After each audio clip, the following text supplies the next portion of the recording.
Welcome to Car Shopping Questions and Answers. I'm your host, Brother Deshaun, the auto advisor. And all I care about is making sure you pay less than everyone else for cars and never spend more than 30 minutes in a car dealership. That's been my mission. I spent 14 years in the car business. Now we do these live streams to make sure you have the strategies you need to save thousands of dollars, because there's only three prices you can pay with any car. Three prices: market value, above market value, or below market value. So all we talk about here is how to pay below market value, which leads to thousands and thousands of dollars in savings. And you can start typing your questions in and we will get to them one by one. So we appreciate you actually tuning in with us. Everything what I'll be talking about on this stream is out of my new digital book. It is called Cars from Home. That's a mindset. 7 steps to saving time, money, and avoiding dealerships. You can get a copy of it anytime over the next 30 minutes for 75% off. It's normally a $97 book. It's worth every penny. You can see it's 5 stars. You can Google it. But as part of my welcome offer, I want to give it to you for 75% off. So if you get to my TikTok bio before 30 minutes or my Instagram bio, click that website there, or the YouTube comments or the Facebook comments, you'll click a link that you can activate that 75% off and get your book for $24 instead of $97. But it's only for 30 minutes, so make sure you get there before 30 minutes is up.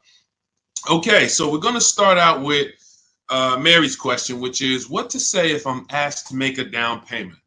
First thing you have to realize is down payments are not mandatory, and in all but 2 cases, they're unnecessary. So down payments, let's say you're looking at a car, it's $25,000. You want to buy it. The bank will lend as long as you have good credit, fair credit, good credit, great credit, 20% above what the car's value is. So if you're buying a car for $25,000, the bank will lend another, let's call it $5,000. So they'll lend $30,000 against a $25,000 vehicle. Now, what does that $30,000 entail? Well, let's say you want to put no money down and you want to buy the car and put your taxes in the loan. The bank will approve that. Let's say you want to buy it and put your fees, which may be a documentation fee and DMV fees. Those are the only 3 legitimate fees: tax, DMV, documentation. So you put that in there. So now that takes you from 25 with the taxes, you go up to 28, with the fees, you go up to 29. The bank will lend up to 30 or 20% above the vehicle's value, which is 25, which means you can do a no money down deal. It is not required.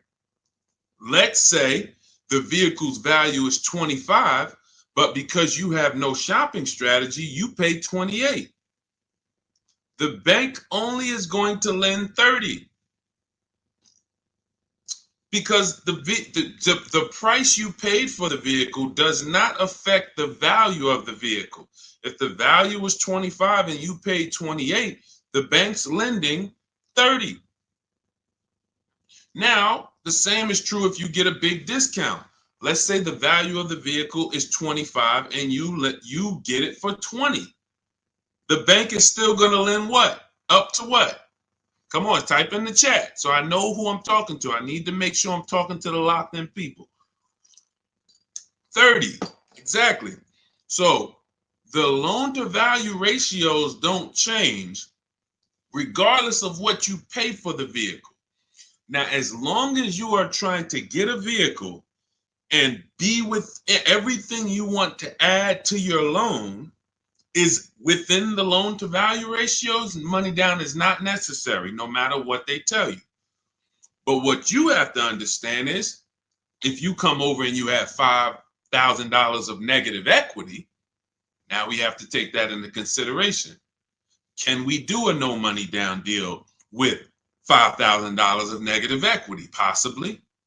It's going to go back to 20% above what the vehicle's value is. So you heard, oh, maybe I get a discount, get me a nice deal, below market deal, knock $3,000-4,000 off. and I can bring over more negative equity.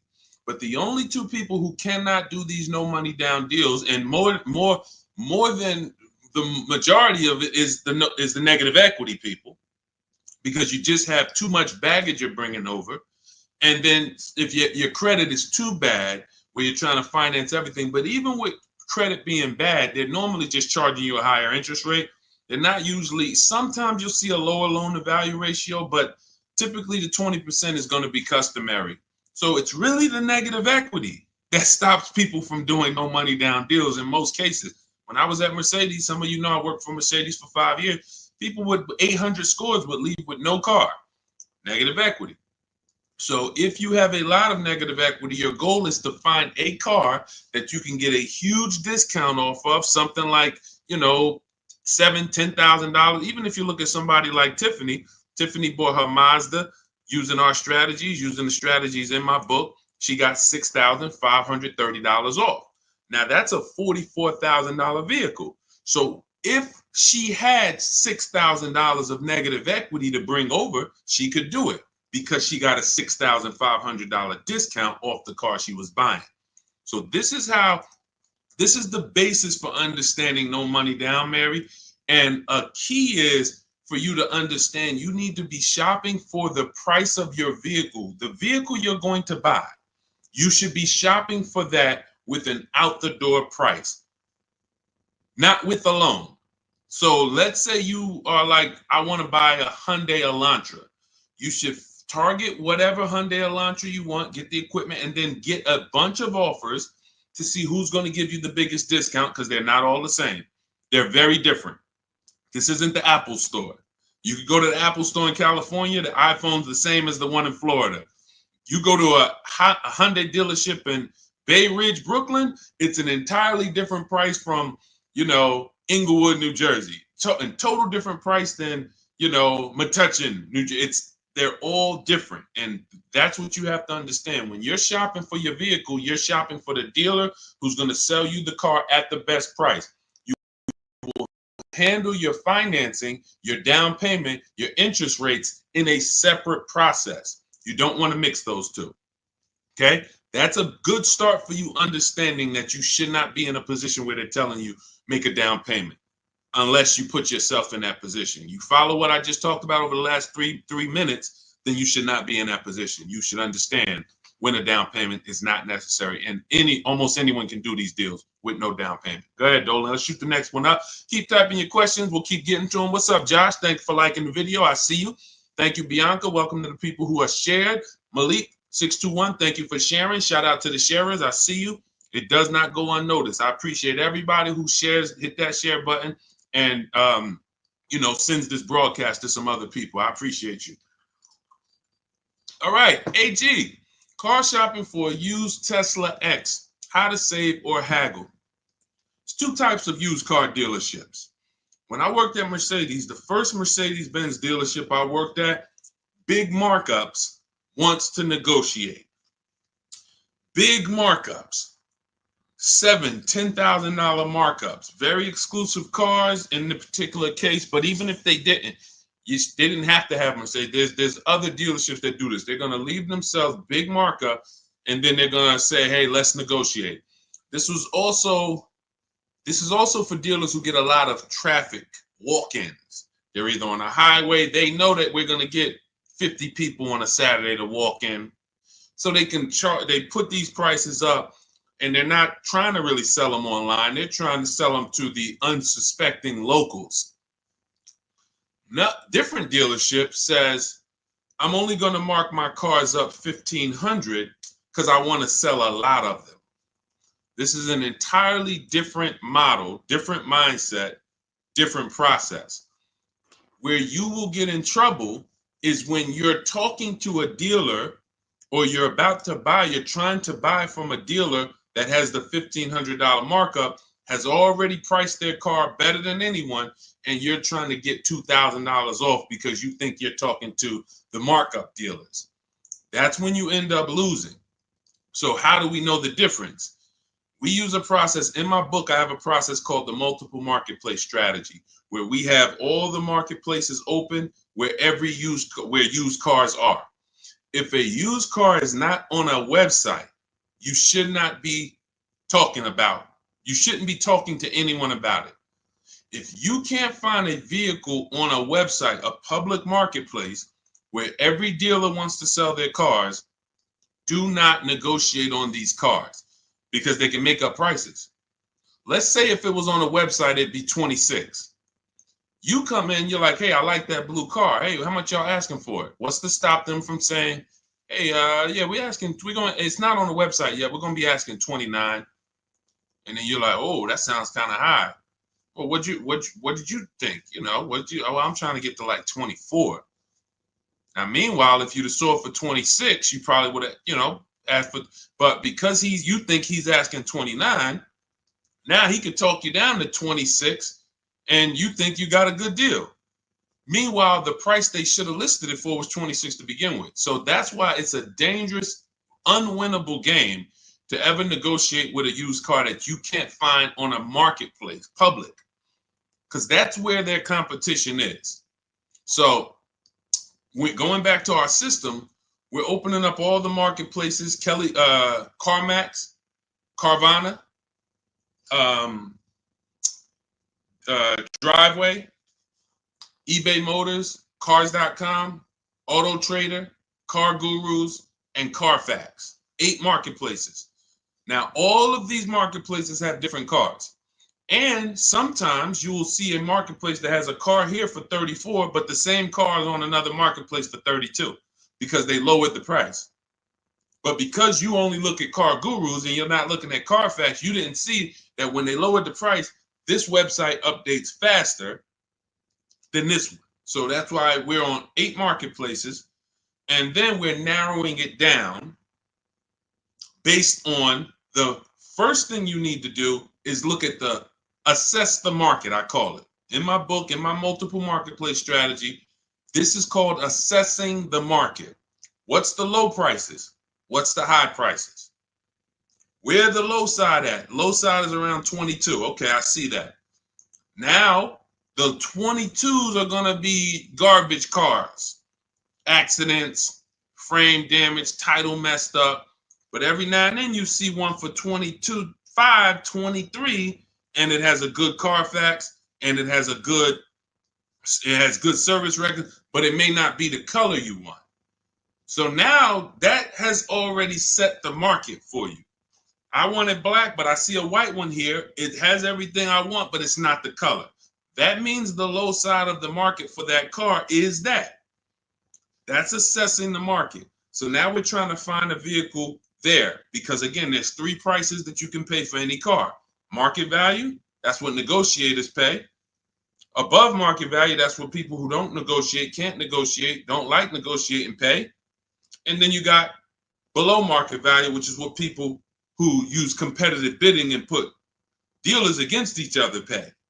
Now, when we look at these low market, now we're trying to see, do we wait for a vehicle to pop up and can we screen down a couple vehicles to get to a top 3 or top 5 best choices? Once we do that, those are the vehicles, AJ, that we're going to see if we can make a final deal on, because they're already at the low side of the market. So what's going to happen? Either they're at the low side of the market and you're dealing with a dealer like the first Mercedes dealer I worked up, meaning they're not going to sell the car for that price. They're going to try to mark up prep fees and marketing fees and all types of bogus fees, but they want you to come in first. They're not going to put that online. They want people to come in and say, hey, I saw this car. And then by the time, who's ever sat down, be honest, if you've ever sat down, you came to look at a car, they were asking like 22. But by the time everything got added up, they slapped like $7,000 more on it. Warranties, all types of stuff. And you're like, wait, who's had that happen? Type me if that's happened. And I need you to dialogue. Listen, I'm talking to the locked in people. Right, I see you, Josh, 100%. Okay, so this is a tactic. Look, absolutely. So this has happened to Judy, a lot of people. This is a strategy. It didn't happen by accident. They're purposely depending on people coming in, not calling in advance, and then they want to negotiate with them. Goes back to the first deal I said about the first deal I worked at. They want to negotiate. So the prices are so now that's what we verify. That's what we're only calling those top 3 to 5 dealers and saying, hey, besides besides the price here online, what fees do you charge? Once they say, oh no, tax, title, fee, doc, all right, now we know our last step is we need to get the original window sticker price so we can find out the true discount. Because we need to know, AJ, if we're dealing with a dealer who has the markup or not. And we never ask them for a discount over the phone. We go there because you got to understand these. I'm telling you how dealers operate because I've been inside. Every dealer who puts a used car on a website, we use a tool called V-Auto. It tells us where the vehicle we have priced at, where it ranks in the pricing. It'll tell us if we're in the top 3 best prices within 50 miles. It tells us that. So when you ask them for, hey, can you take off $2,000, $1,000 over the phone, especially if the car just got there, they're going to say, nah, listen, you can come in, we can see, but the car just got here. What we do is we drive there. We already know it's the best price on the market. So either way, we're coming home with a car. Unless it just doesn't drive well or something like that. Every now and then that happens. But usually when we leave and we know we've done our assessment from home, we're going to make that deal. That's how I did with my Infinity truck. I just had to test drive it, lock the deal up. When we do that, that's all we're doing when we get there. And we already know. Now, what we'll do, we'll ask them, hey, could you take off another $1,000? If they have it, they'll do it. If they don't, they might say, listen, we don't have it. The car just got here. I only got the car marked up. You see, we know they're telling the truth because we've done the research online. So now you know if you're programmed to only, hey, if I don't get 2,000 off, 3,000 off, then I can't buy it. And you're going to miss the dealers who want to, they literally put their cars online. They want them going in 24, 48 hours. They make sure they're the best price. And they sell lots of used cars. You go in there trying to get 2,000, 3,000 off from them, you're missing opportunities. That's how it goes. Okay, this is all, that's all part of my multiple marketplace strategy. It's in my new digital book. It's called Cars from Home, 7 Steps to Saving Time, Money, and Avoiding Dealerships. As part of my welcome offer, you can get your copy for 75% off, but it's only for 30 minutes. So you go to my TikTok bio or my Instagram bio, the YouTube comments, or the Facebook comments. You won't pay the normal $97 price, but it's only for 30 minutes. And then you'll have everything we'll be talking about on the stream step by step. Go ahead, Dolan. Next question.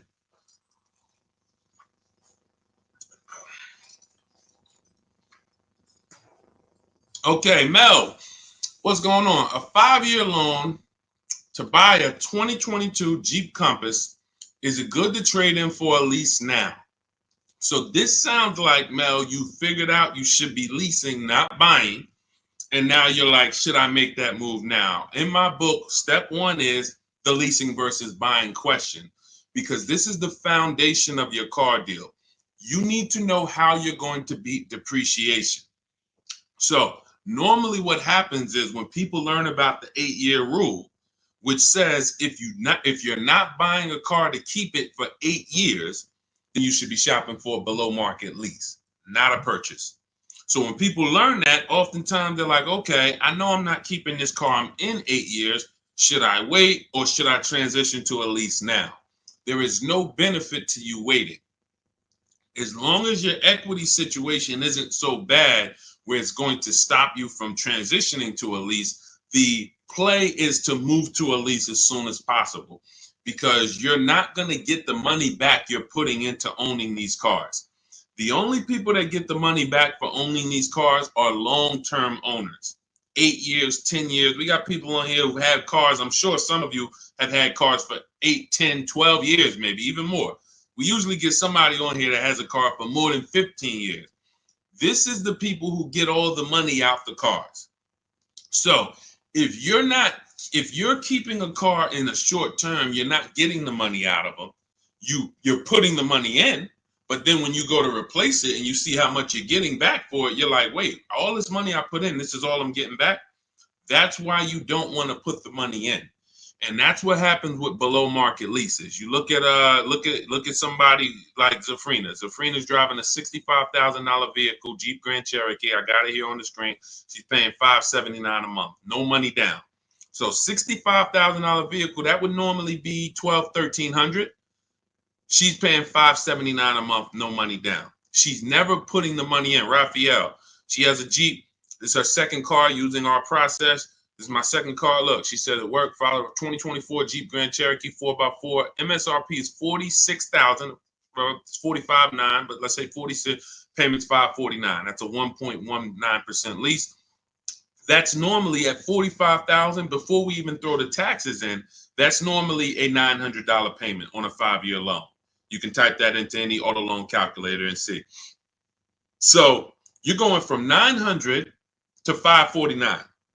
$900 is what people are paying to buy, unless they put more money down. And then, see, people never factor in their money down. So that's why I always, when I'm talking to you, I'm going to let you know how much it costs with no money down.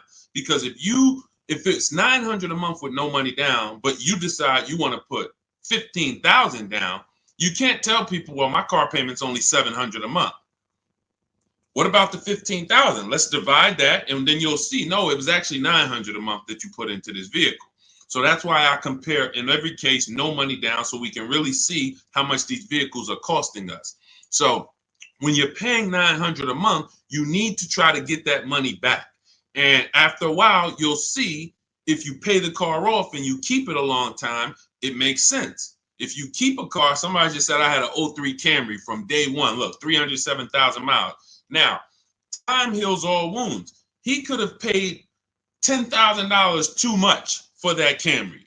Just overpaid. He didn't know what he was doing. It was supposed to be 20. They charged him 30. But if he kept the vehicle 20 years, do you see how that doesn't quite matter? What would matter is the short term. The short term. So the key is understanding, if I'm not keeping my vehicle long term, 8+ years, I shouldn't be buying, because I'm not going to beat the depreciation. I should be shopping for deals like Raphael got, like Zafrina got, like Jen got, like Ansley got, where they're leasing these vehicles, driving brand new cars, not putting a lot of money into them. They're paying cents on the dollar. These are below market leases. These aren't regular leases. And then you're beating depreciation that way because you're not putting a bunch of money into these vehicles. So there's no benefit, Mel, in waiting.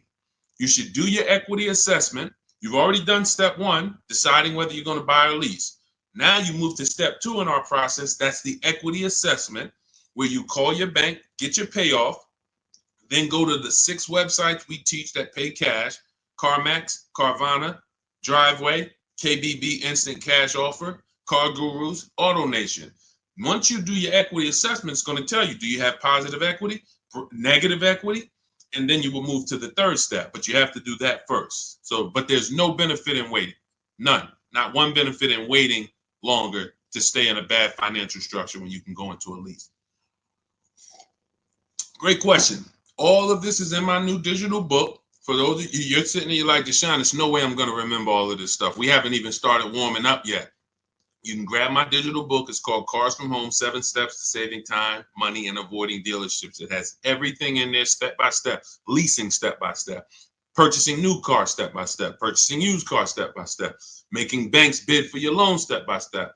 And you can get it for 75% off as part of my welcome offer in my TikTok bio or my Instagram bio. Click the website there, and or YouTube comments or your Facebook comments, and you can get it for 75% off, which will be $24 instead of the $97. But it's only for 30 minutes. Once 30 minutes expires, the welcome offer does go away. And $97 is still a great price for what you're going to get, but 24 is better. Okay, go ahead, Dolan. Next question. Just got the book the other day. Awesome, Mel. And I see you already made the decision about the step one, which is great. Just move to the equity assessment and just keep checking off the steps. Just trust the process. You're going to be just fine. Thoughts on leasing versus financing? Well, T, this is exactly what we just spoke about. I have a very clear rule. It's called the 8-year rule. where it says if you're not buying your vehicle to keep 8 years, you should be leasing. And not just getting any lease, you need to get a below market lease, because some people will tell you leasing, this is when you know it's bad. When a dealer tells you leasing is the same price as buying, you're dealing with an 80% dealer, which means they are going to charge you a lot of money. And that lot of money is trying to discourage you from leasing, but that's not what a lease deal would be if you shopped around. So look at Ansley. Ansley has a 2024 Infiniti QX60. It's a $58,000 vehicle. He got it for $554 a month. Only first month's payment down. I want you to pay attention to these details. We're not putting money down to get to these payments. These are what is called 1% leases, or anything below 1.5 we consider a good deal. Anything below 1% we consider it a steal. So it's a steal, it's a deal. And over 1%, over 1.5%, I say in my book, it's time to chill. We don't lease those. We don't sign those leases. They're bad lease deals. But look at Jen. Jen pays $512 a month. Now, normally these vehicles that they're buying would be $300 to $400 more per month if they bought them. So when you take somebody like Danielle's Audi. It's a $45,000 Audi, 44 and change. If she bought that vehicle, she's looking at a $900 a month payment, no money down, 5 years. She's leasing it, no money down, $550. So she's paying, call it almost $400 less per month, because we didn't even put the taxes into the price of the vehicle. So if we put taxes into that MSRP, then it might be around $48.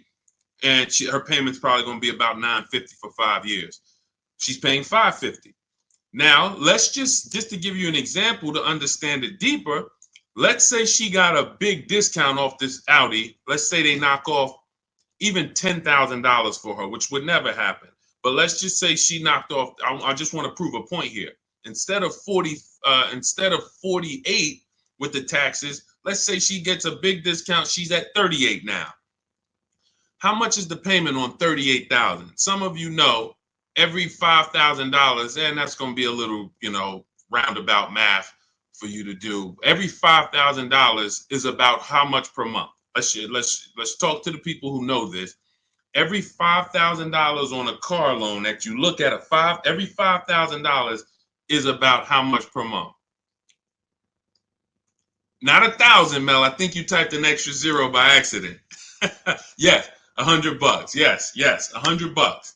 Yes, I see a lot of people. Look, thank you, Cleef. Yes, I listen, man. I love the locked in people. Shout out to the people who locked in, following, and learning from what we're talking about here, not just letting it go in one ear and out the other. So when you look at a $10,000 car, you should automatically think that's $200 a month. $20,000 car, $400 a month. $80,000 car, you should be thinking, okay, that's $1,300 a month. So when you have these parameters, you don't get in trouble and you don't let people slap you in long loans. And how my payment so low? That's because you're in a 9-year loan. So when you have these parameters, you can't be tricked. So let's go back to, if she got a big discount off that Audi, 38 instead of 48, she's still looking at a $750 payment, $775. She's paying $550. So that is an example of how it's nowhere close. Even with the biggest discount you would get off of a brand new car, a below market lease is still so much lower from an investment standpoint, from what's coming out of your household. And let's take one more scenario, and this is all tied into the 8-year rule. When I say you can make it easy on yourself and just say, if I'm not keeping the car 8 years, I'm going to shop for a below market lease. Now I'm explaining the math behind it so that you know there's math behind it. So all right, I didn't just pull the 8 years out of my hat and say, hey, there's math behind it. So let's look at one more scenario. Let's say Danielle, somebody says they want to get a used Audi, because there's some of you you're like, well, Deshaun, what if I buy used? Does it still make sense? Does the 8-year rule still apply? Because I'm going to knock, 20, 30% off the price. If I get it used, now it makes sense to buy, right? No, it doesn't. Let's go deep on this. So let's say Danielle, instead of 44, where her Audi is, let's say she finds a nice one for 28. 3-4 years old. I'm being generous. She finds a nice one for 28. With taxes, let's just round it out to 30. That's her all-in price. She finds her a nice 3 to 4-year-old Audi.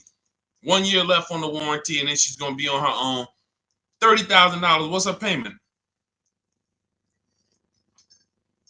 5 years. What's her payment? Let's go. Type in. $30,000, $600 a month. Thank you. $600 a month. So we just took some very clear scenarios, and we took 35,000 would be 600 a month. Would be 700. Josh, 30,000 is going to be 600. Yep, you got it. I see you updated it. So now let's look at this. We have a scenario where Danielle's driving a brand new Audi for the next 3 years, $550 a month. Had she bought a brand new one with a dramatic discount, she's still be with a regular discount, she's going to be $900 a month. With a dramatic discount, she's still going to be it was close to it was 38. So 38, still close to almost $800 a month, $775. Then with her used version, if she bought a used version and got a great price on it, 28 plus tax, she's at $600. So every one of those scenarios is much more expensive than the purchase and then the lease, than the below market lease. And frankly, you can't really compare a 3-year-old, 4-year-old Audi to a brand new one. You just can't. Because you're paying $600 a month, I'm paying $550, but the benefits even outweigh that. You're gonna have no warranty after a year. Anything goes wrong, you're on your own. 3 years from now, your vehicle's gonna be 7 years old. 3 years from now, I'm going into a brand new, another version, 2028 or whatever's gonna be out then. So there's no comparison. When does the buyer win? The buyer wins in the long run. You can see the buyer's losing in the short term, right?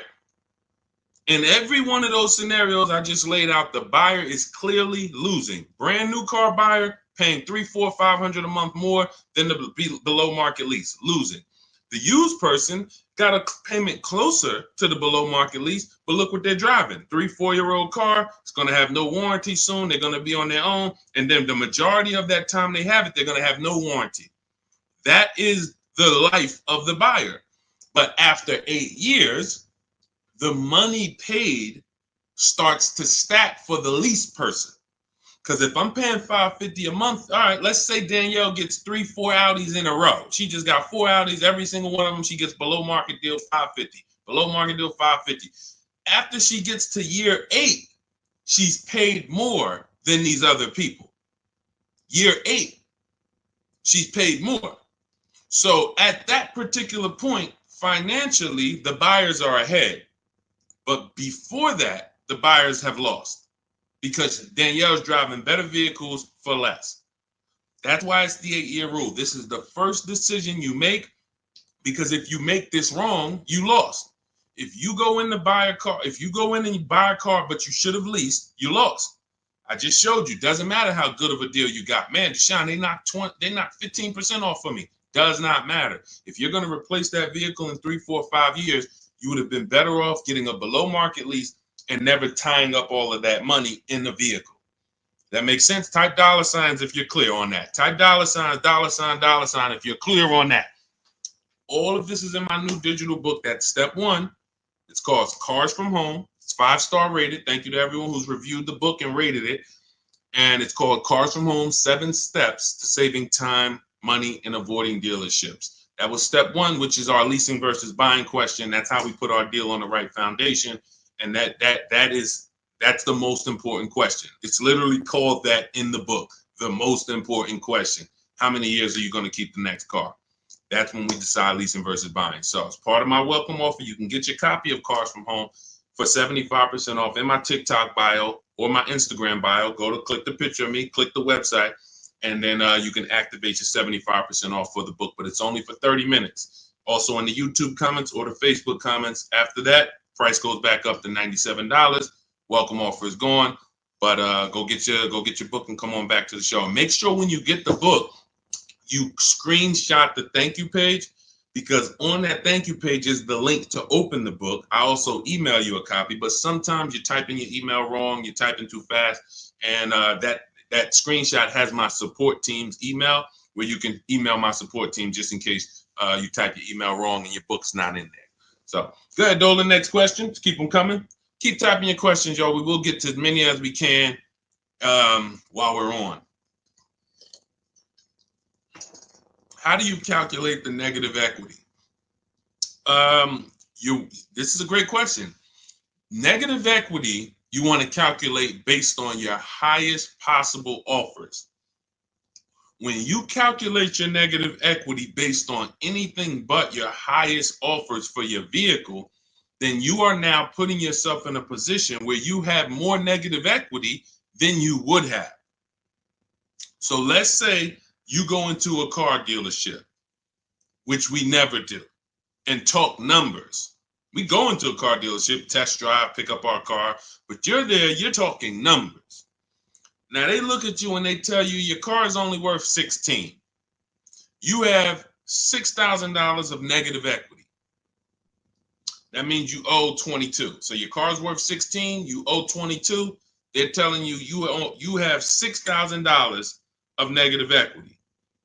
Now, the problem is, if you believe that without actually doing what we call the equity assessment, which is getting bids for your car from companies that pay cash. They buy cars same day, you come out, or sometimes they send an inspector. It's a very quick process. They cut you a check and they pick up your car, right? There's 6 companies we use right now to do that. Carvana, CarMax, Driveway, Kelly's Blue Book, Instant Cash Offer, AutoNation, and Car Gurus. Now, these 6 companies bid, we get their bids. Now, let's say CarMax decides they can pay you $19,000. You owe 22. How much negative equity do you have now? The dealer, your car was only worth 16 to them, but to CarMax, it's worth 19. So instead of 6,000 negative equity, you only got 3,000. But if you didn't get the highest offers for your vehicle, your negative equity is going to appear larger. It's going to be larger. And it's not because it should have been. It's because you didn't employ strategies to maximize your vehicle's value by putting it on the open market. You wanted to do a quick deal and you took less money than you could have gotten trading in a car. We don't do that. So, Mary, we do the equity assessment. That's going to tell us right then and there how much negative equity we have or how much positive equity we have. It takes 15, 20 minutes to do. Just go to those 6 sites. That's in my book, step by step. That's step 2, the equity assessment. Once we actually decide whether we're going to buy or lease, that's step 1. Now we move to step 2, which is the equity assessment. We don't move forward until we found out what our equity position is. Okay, does that make sense? All right, go ahead, Dolan. Next question. And some of you are going to find out that you have more equity than you thought, and you don't have to wait to sell your car. So, I've had people who thought they had to wait until the car was paid off. If you ever, you might have thought, Sean, I thought I had to have my title to sell a car. No, you don't. You can sell a car you still have a loan on. Absolutely. And the reason I know this, people think this way, because when I was at the dealership, people would walk into the dealership. I get a guy who's like, hey, is that the new version there? That's the 2020 whatever. I'm like, yeah, that's the one just came out. He's like, all right, I got 3 more payments left, and then I'm going to come see you for that. I'm like, what? Hold on, let me talk to you. Because someone told him, and it could have been based on 30 years ago. Maybe there was a time when you couldn't sell a vehicle without paying it off and having the title. I don't know. But in this particular case, it makes no sense to run a race, pay off a car, and then turn around and go get another car. You should be leasing. Because that's one of the downfalls of leasing is you always have a payment. Now, there's benefits there, but if you are buying and you always have a payment, because literally as soon as you pay off your car, you go get another car, and then you go get another car, and you always have a payment, you've never reached the reward stage of buying. So, IG, how would you know a car is below market value? Who to believe? CarMax? No, this is not. We don't believe companies. You know a car is below market value by looking at the market and getting multiple offers. There is no quick, oh, let me plug this in and this tells me this. We don't trust anyone. There's no trusting or believing anyone. You want to assess the market. If I'm looking at a bunch of used cars and I'm looking at, okay, 2020 to 2022 Honda Civics, I can see what the low side of the market is. They're at 19. I can see the middle of the market is about 23. Then I can see these, all of my other ones, they high. I need to know where the low side of the market is. If I'm leasing, everything we do with buying, if we're buying a new car or we're leasing, we use a strategy in my book called the 25 to 5. We connect with 25 dealers online. We're going to get 5 offers. This is for new cars and leases. Assessing the market for these cars comes through multiple offers. So when I look at, let me give you an example. I use an example like Teddy. So Teddy gets multiple offers. How does he know that his BMW deal is a below market deal? Says here, look, the post is a bit wordy, but I'm too pumped. I will never lease another vehicle any other way. From start to finish, this deal took 6 days. Connected with 25 dealers online. We do this in 20 minutes. I show you in my book how to do this in 20 minutes. 4 nearby states. He's on the Indiana border. I received 10 offers. I only use the scripts provided. So I provide you with email scripts, copy and paste, because I know everything these dealers are going to say. Obviously, I was a car dealer for a long time, so I know the canned responses. So I wrote the email templates to respond to them. Now, he ends up, this is a $73,000 vehicle. He closed his deal at $856 a month, no money down. Now, how does he know $856 was the below market deal for his BMW? Because his highest offer came in at $1123. So you can see my highest offer during this process from a different dealer was $1123. Look, the dealer closest to me, the local dealer, came in at $986. So his closest dealer is $986. His highest offer is $1123. He closes his deal at $856. It's clearly below market value because he sees the market. The only way to get below market deals is to look at the market. That's why we have the best system for getting multiple offers on new cars and leases. Or if we're shopping for a used car, we're looking at multiple options. That's the only way. That's why I said there's 3 prices you can pay for any car. If you're going to buy a car, lease a car, if you're going to buy a new car, buy a used car, or lease a car, there's 3 prices you can pay. Market value, that's what negotiators get. They don't know if they're actually getting a below market deal. They're just negotiating to try to get to the bottom. But they don't know they're at the bottom because they don't even know if they're at the dealership. Let's just say, let me go back to Teddy's deal. Let me show you an example of why you can't get a below market deal from the wrong dealer. This Teddy's local dealer comes in at $986 a month. Now, we have counter offer calculators in my book. His $986 from his local dealer is not the first offer. That's the last offer. That's, hey, we're not doing anything lower than that. The highest offer, $1123. We're not doing anything lower than that. So if somebody's in there and they're negotiating with one of those dealers, they're not going to get to $856. They're at the wrong dealer. They're at an 80% dealer, and 80% dealers want to make a certain amount of money or they're not going to sell the car. If they can't make $5,000, they're not going to sell a car. $7,000, whatever it is, I'm not going below this. Meanwhile, the dealer who beat everyone's offer at $856, maybe they only made $2,000. Maybe they only made $3,000. Who knows? But the point is, they said, I don't need to make all that. I'm going to beat my competition and sell this person a car. That's a 20% dealer. That's why I say negotiators pay market value. People who don't, if you don't negotiate and you're like, man, Deshaun, I just go and I close my eyes and just wake me up when it's over and I could drive out of here. You're going to pay above market value.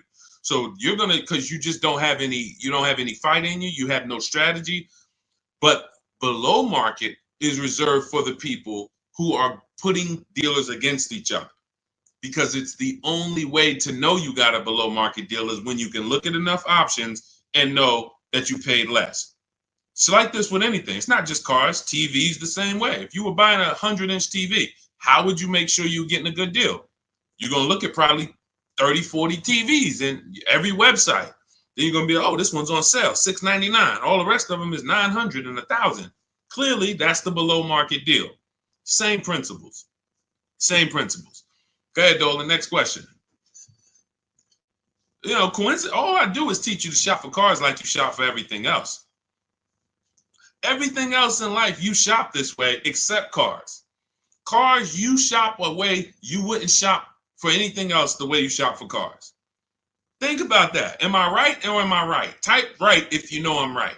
The way you shop for cars and buy cars, you won't buy anything else like that.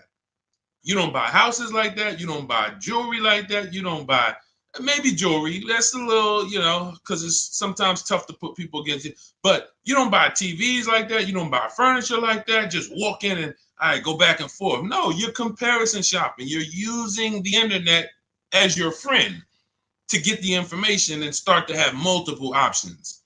That's all we do when it comes to cars. That's why we win easily. It's no struggle when you're using the internet to put people against each other. The struggle is going in and battling and begging someone to take money off when you're already about to spend 30, 40 grand with them. Imagine that. You're about to make a $40,000 transaction and you're just begging, come on, can you take off another 500? Just $40,000. All right. Best SUV to buy. This is all subjective. If you want to look at ratings, feel free to do that. I don't recommend cars because it's just too subjective. There's over 40 car companies. All of them have vehicles in every size category: compact, midsize, large, 3 rows. So there's so many categories. The key is this: find one you like based on looks. I like the look of that. And then you can come home and do what we call a quality check. This is in my book. This is in step 4. This is when we make sure the car we're shopping for is a good car.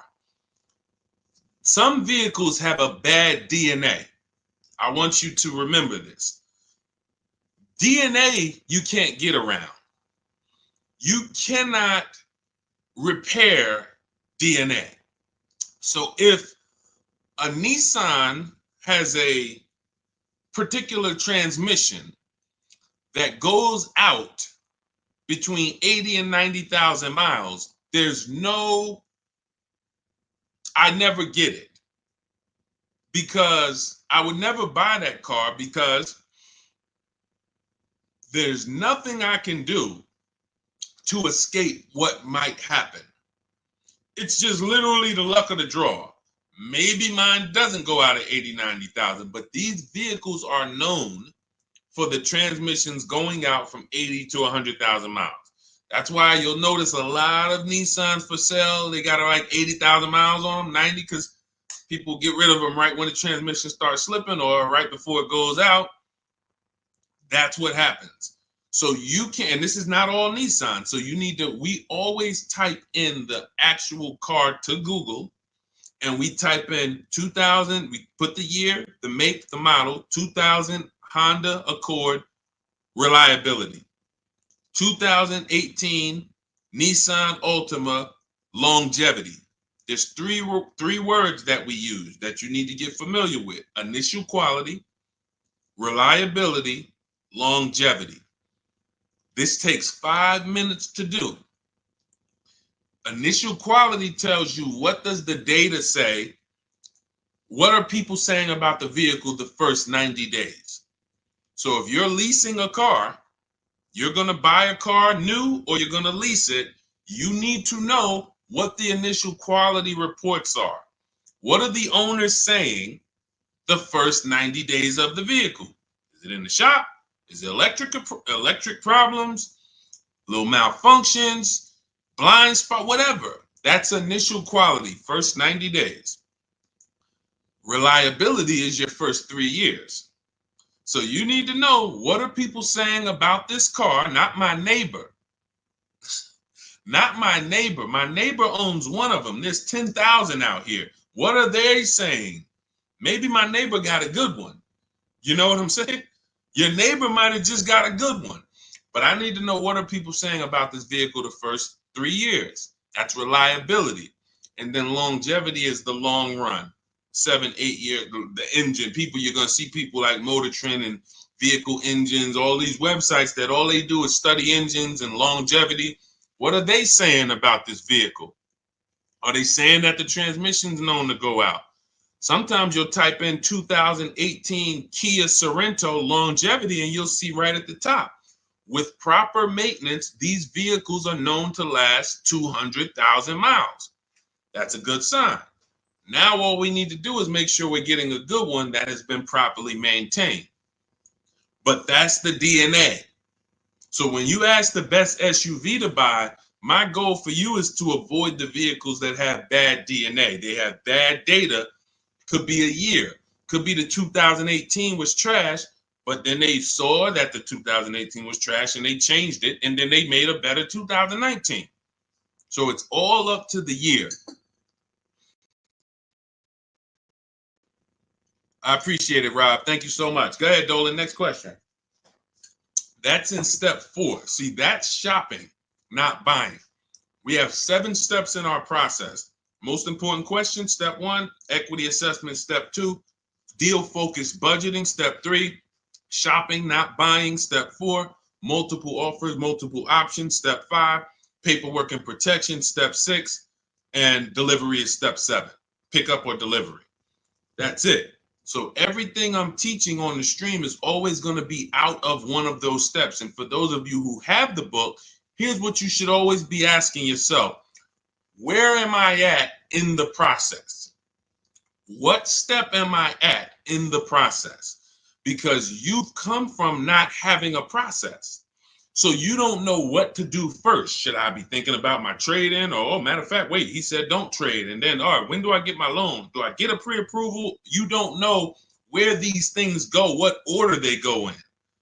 But I do. That's why we created a 7-step process that accounts for everything. So you always want to be asking yourself, where am I at? What step am I on to make sure, all right, listen, why am I focused on budgeting right now? And I haven't even decided how many years I'm keeping the car. That's my first step. That's what it's about. Okay, Judy, my Jeep lease is up in 2 months. Strange lease of 5 years. Would you finance the car at the end? You've had the car long enough and you're not owning it. So whatever type of financial deal that you went in on this, it was not a good deal because you're paying way too long on a car that you're not going to own. That's the reason we don't buy our leases. We don't do 4-year leases. Paying too much, unless you're paying like $200 a month or something ridiculously low, where you add up all the payments, add them all up. Look at it. All right, I gave them $2,000 up front, and then I paid $400 a month, and I've been paying $400 a month for 5 years. That's 60 months. All right, wow. All right, I paid them a lot of money. Add that up, and you'll see, compared to the MSRP, I paid way too much for this car that I'm giving back. So that's why I wouldn't suggest you buy it, because if you're not going to keep it long term, normally with a lease, it's broken into 2 sides. It's a part you're going to use, and then it's a part you're giving back to them. You're not paying towards that part. Let's say it's 50-50. You could stretch your side out. You got to pay half this car. You could stretch that out for 4 years or 5 years. But it has nothing to do with that back end. You're still going to owe. If you want to buy this thing, you still got that other half. So I don't know what your lease deal is, but if it's structured like a normal lease, you've just broken down your side. You're not paying it. Now, if you've paid into the car, 60, 70% of the car, but I don't think you have, because that wouldn't be a lease. That would be a loan. That would be like, hey, I'm paying the car off. I paid it off for 5 years. I only got 2 years of payments left. I should only owe a small amount. If that was the case, then that's different. But on a lease, if you just took a 5-year lease, then you're paying your half. You're not paying towards the back. So you might have a very, very low payment, but you're not actually building, you're not paying towards the car. You're only paying towards the half you're going to use. So in that particular case, I would give the car back. Now, again, I don't know the exact details, but that just doesn't, but here's the benefit of leasing is cents on the dollar. Look at somebody who has a Jeep. You can see here, Raphael got her Jeep. It's a $46,000 Jeep. She's paying $549 a month, no money down. So she's putting into this car $549. Let me do some math. This is why when we get away from these structures, it doesn't make sense anymore. $549 times 36, that's $19,700. Now, going back to her deal, the vehicle itself is $45,900 plus tax and fees. She's going to pay $19,000 over 3 years. That's less than what the vehicle would normally depreciate. So her vehicle that's 46 minus 19, about 27 is what's left, not to mention her tax. This is why you have to be judging the lease deal. Leasing is all about, I need a low payment and I need to pay less than I would have tying up all of this money. So once we get into these long leases, we've defeated the purpose. We've defeated the purpose of leasing. So I wouldn't finance the car at the end, Judy, unless you look at your deal and you can see that you only owe like another 10 grand or something, or 12 grand. Then okay, maybe you do pick it up on the back end, but then you should have equity, because if it's going like a normal loan and you've been paying for 5 years, you should do your equity assessment. You have equity, but if you're in a 5-year lease, you won't have equity. All right, it's just, that's a strange structure for sure, like you said, and never do it again. Unless I'm wrong about it, that's just not something that you want to do again.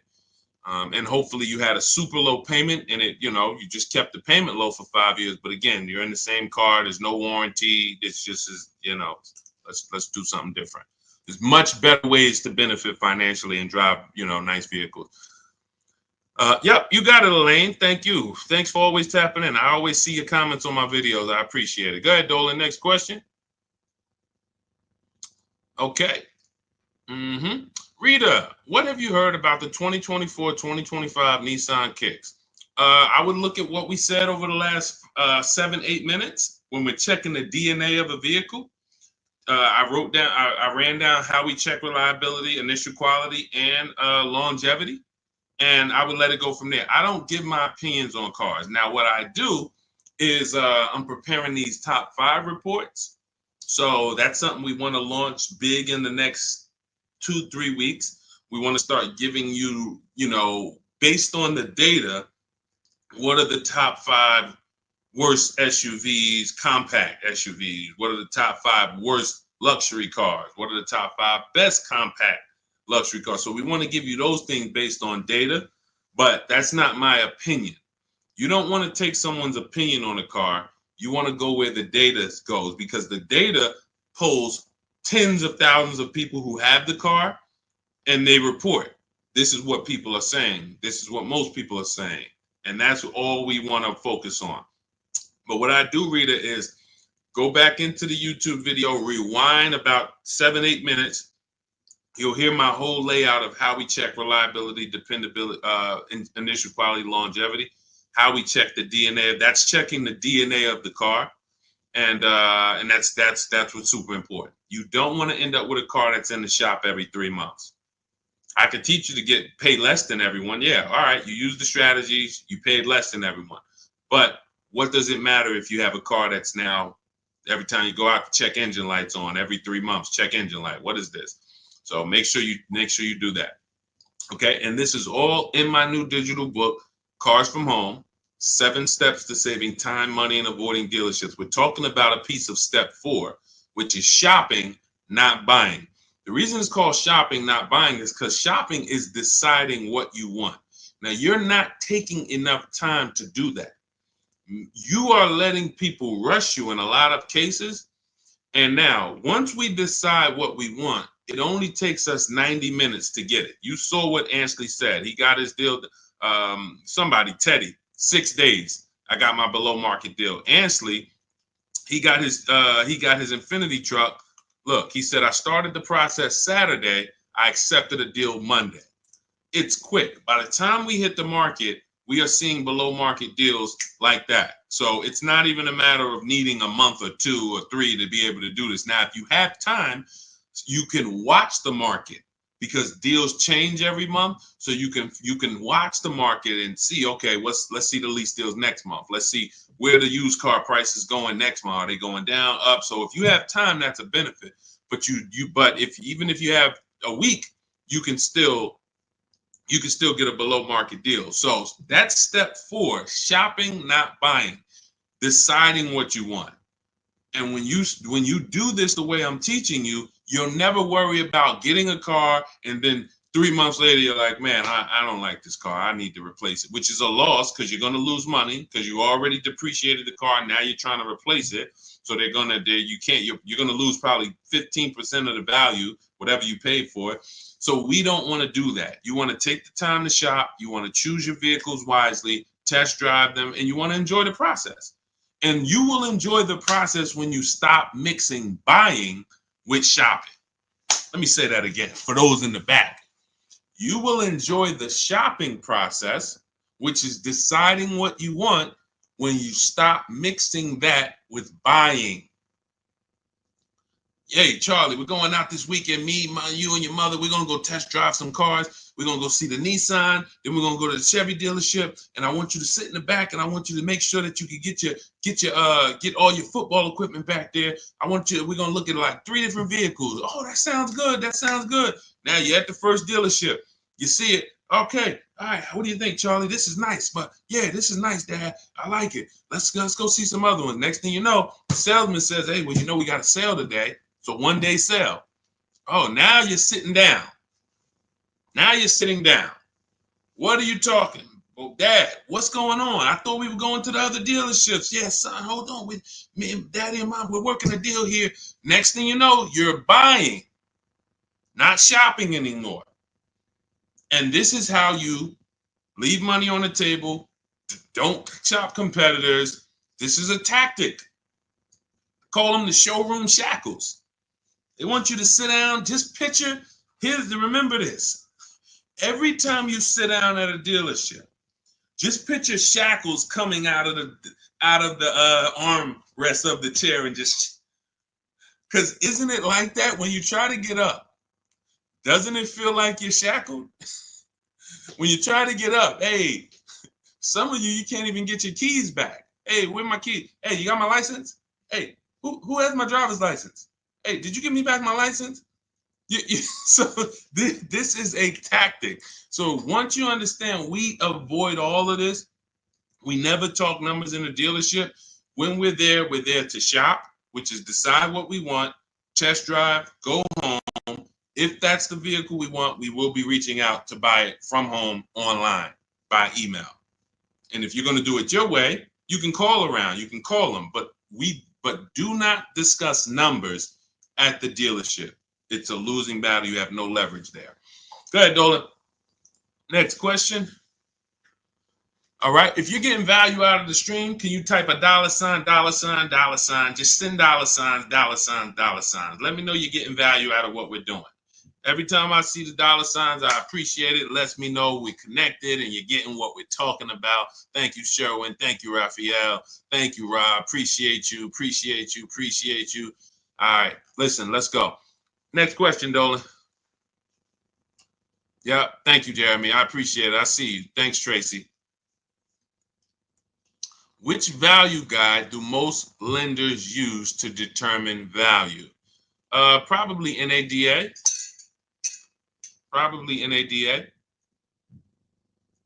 But you should be shopping for below market deals. You could, if most people are paying 25 and the bank's using 25 as the value of the car, I don't want to pay 25. Why do I want to pay what everyone else is paying? So using the strategies we're discussing, multiple offers, low market, everything we're doing, you're in a scenario where when you pull up to someone with the same car, you've paid 2, 3, 4,000 less than them if they got market value. If they paid above market value, you might have paid 6,000 less than them. And this happens. Unfortunately, it happens sometime at one dealership. I remember I was at a Mercedes dealership and a customer comes in, he's going nuts. He's like, hey, I got an E-Class. Me and my neighbor, we go out to dinner the other night. We got the same car.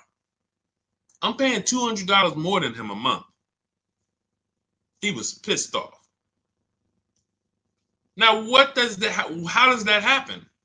One person paid above market value. Maybe the other person paid below market value or market value, but it's a $200 spread. Same vehicle. So when you're using what we're talking about, what you're learning in my book, what I talk about on these streams, you are not anywhere near what lenders should be looking at you and saying, man, that's be good to, I don't know how you got the vehicle for that price, but that's a good loan to value ratio. In case the vehicle gets totaled, we know that we're in a good position. We know, rather than, hey, this guy has a vehicle, it's worth 27, but he bought it for 28. He's cutting this thing close, he needs gapping. So, all we care about is below market. We're not interested in none of these high prices, and how bad they are for other people, unfortunately. Go ahead, Dolan.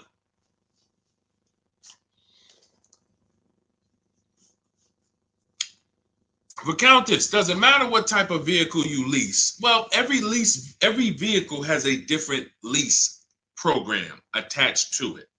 So every trim level has a different lease program attached to it. So a Mazda 3 Sport has a different lease program than a Mazda 3 Touring in many cases. Has a different lease program than a Mazda 3 Grand Touring. So every vehicle is different. Here's how I look at leasing, and here's how I want you to look at it if you want to talk value and money saving. You're looking for the car that you could drive the highest MSRP car for the lowest price. So my first lease was a Pontiac G6 $256 a month. It was like a $20,000 car in 2006. I paid a little more for it because I didn't have the credit. I had never financed the car. So I had to pay, I think I got tier 3 through my dealership. It was like maybe $40, maybe $30-something more per month that I had to pay. But my next lease was when I was at Mercedes, I leased an Infiniti that was next door. It was like a $32,000 car, $325 a month. It was an Infiniti G25. And then maybe a $35,000 car, G25. Then I leased a Q50, which was a $45,000 car, $345. Then I leased another Q50 because this was my wife's car, $365. And then I leased myself a Jeep Grand Cherokee 2018, $330, $35,000 truck, $330 a month. These are all under 1%. You take the monthly payment, divide it into the total MSRP.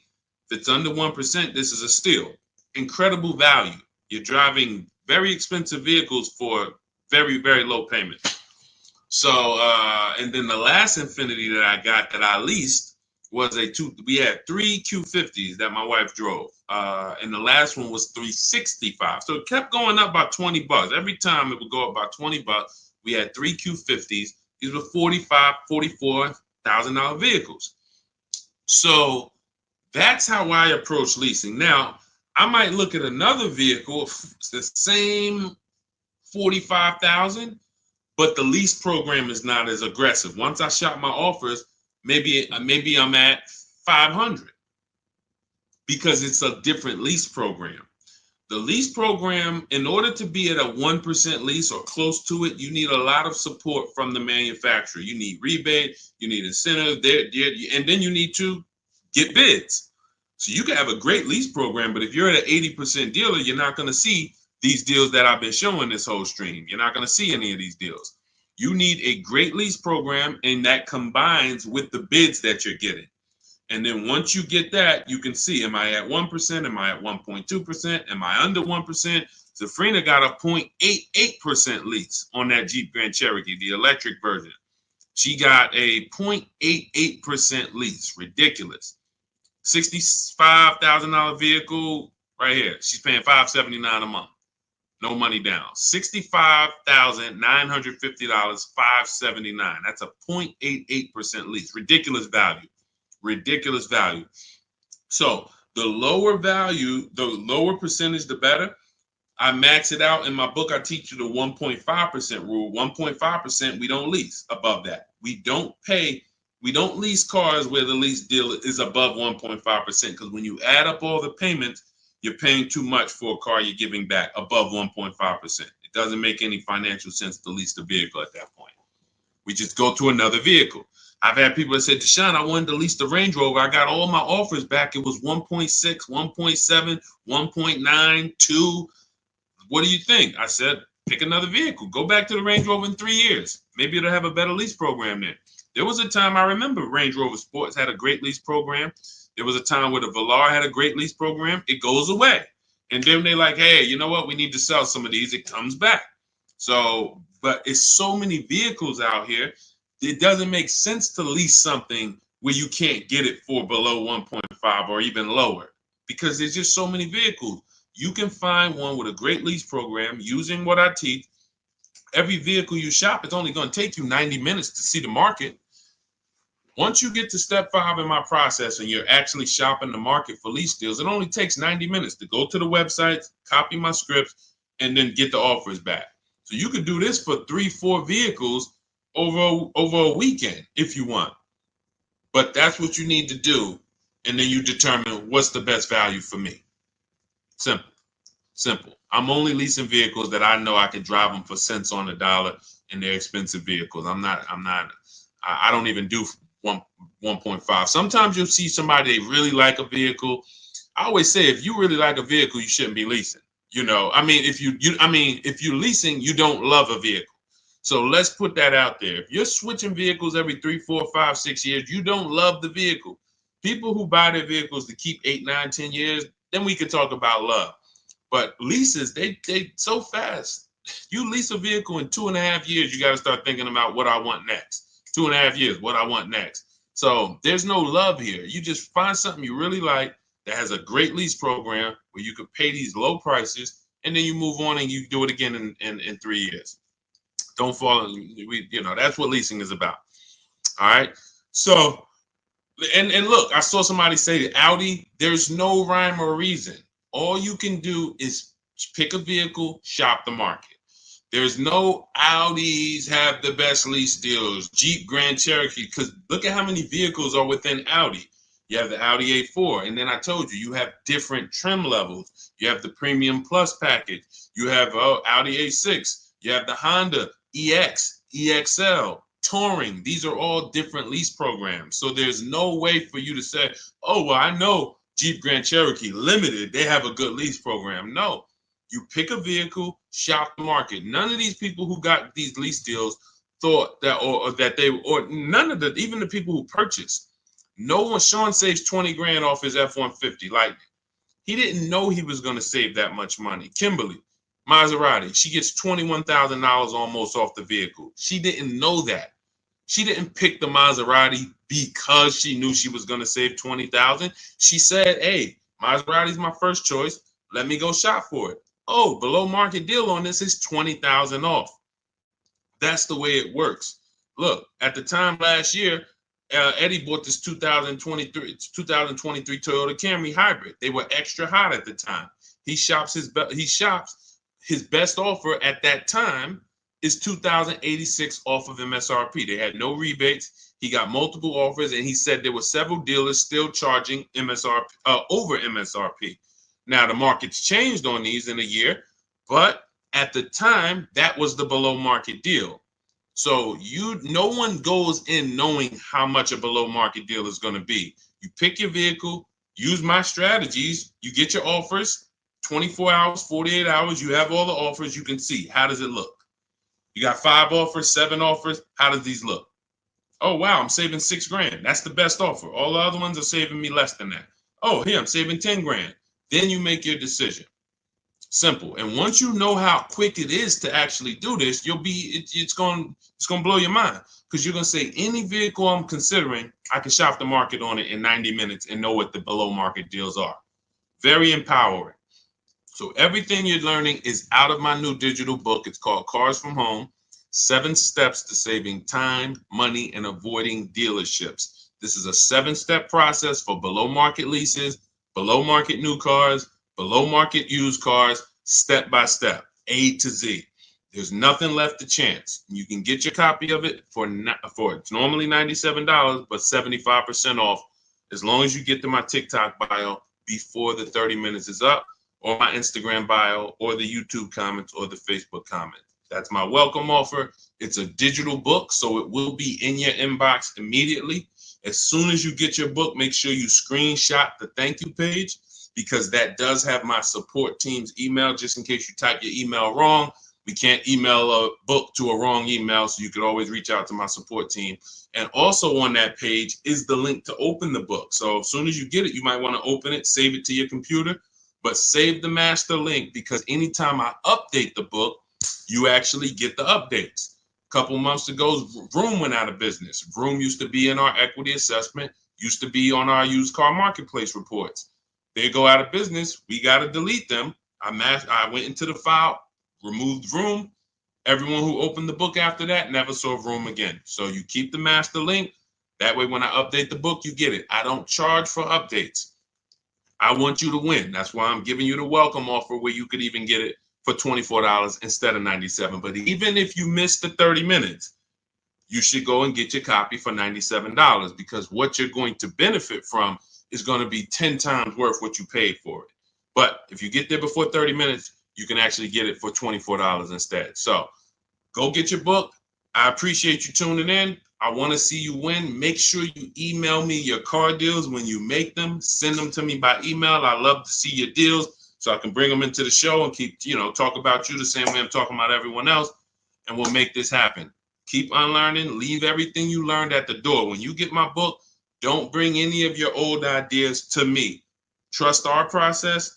Leave all of that old way at the door, and your success is guaranteed. So I'll see y'all on the next stream. God bless you.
Poland's in the back. Welcome to Car Shopping Questions and Answers. I'm your host, Deshaun, the Auto Advisor. This is all we do here, is make sure that you have the answers you need to shop the way you should be shopping in this car market, and in any car market. You should be putting dealers against each other. So all I do is make sure that you know what you need to do. We don't hold back. There's no fluff here. We get down and dirty.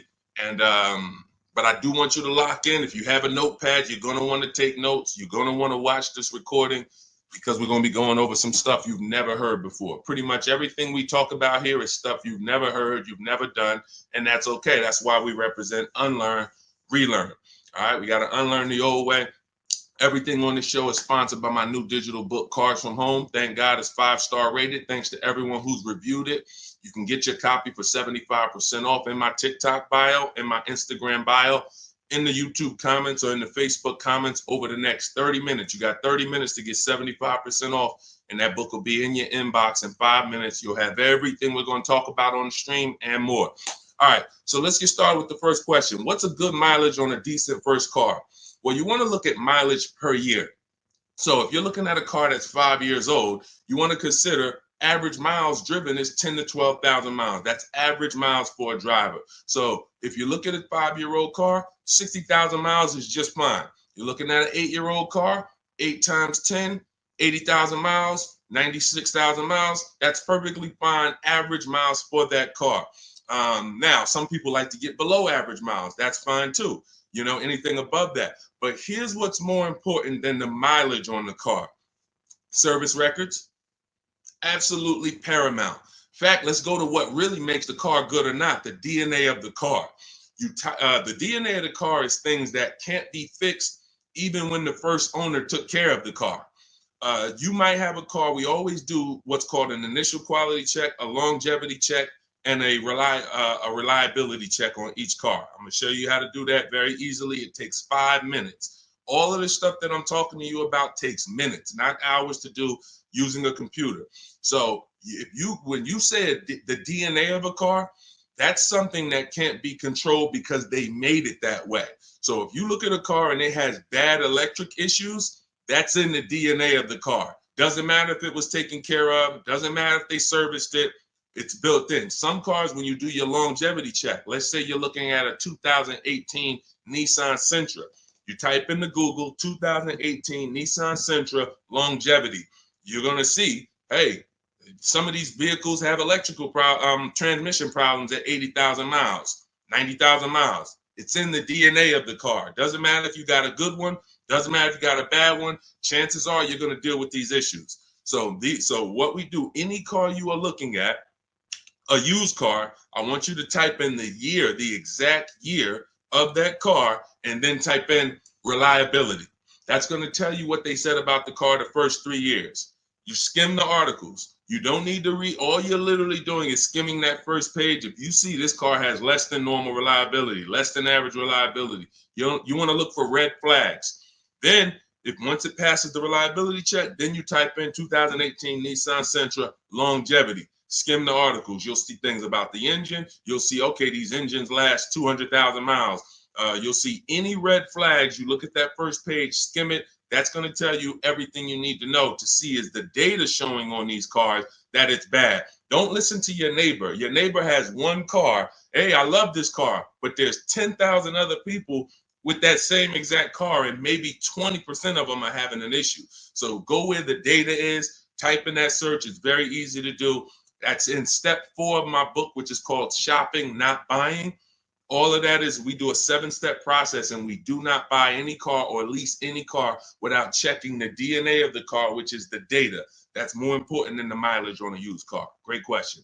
Let's go. Keep typing your questions. We'll get the next one.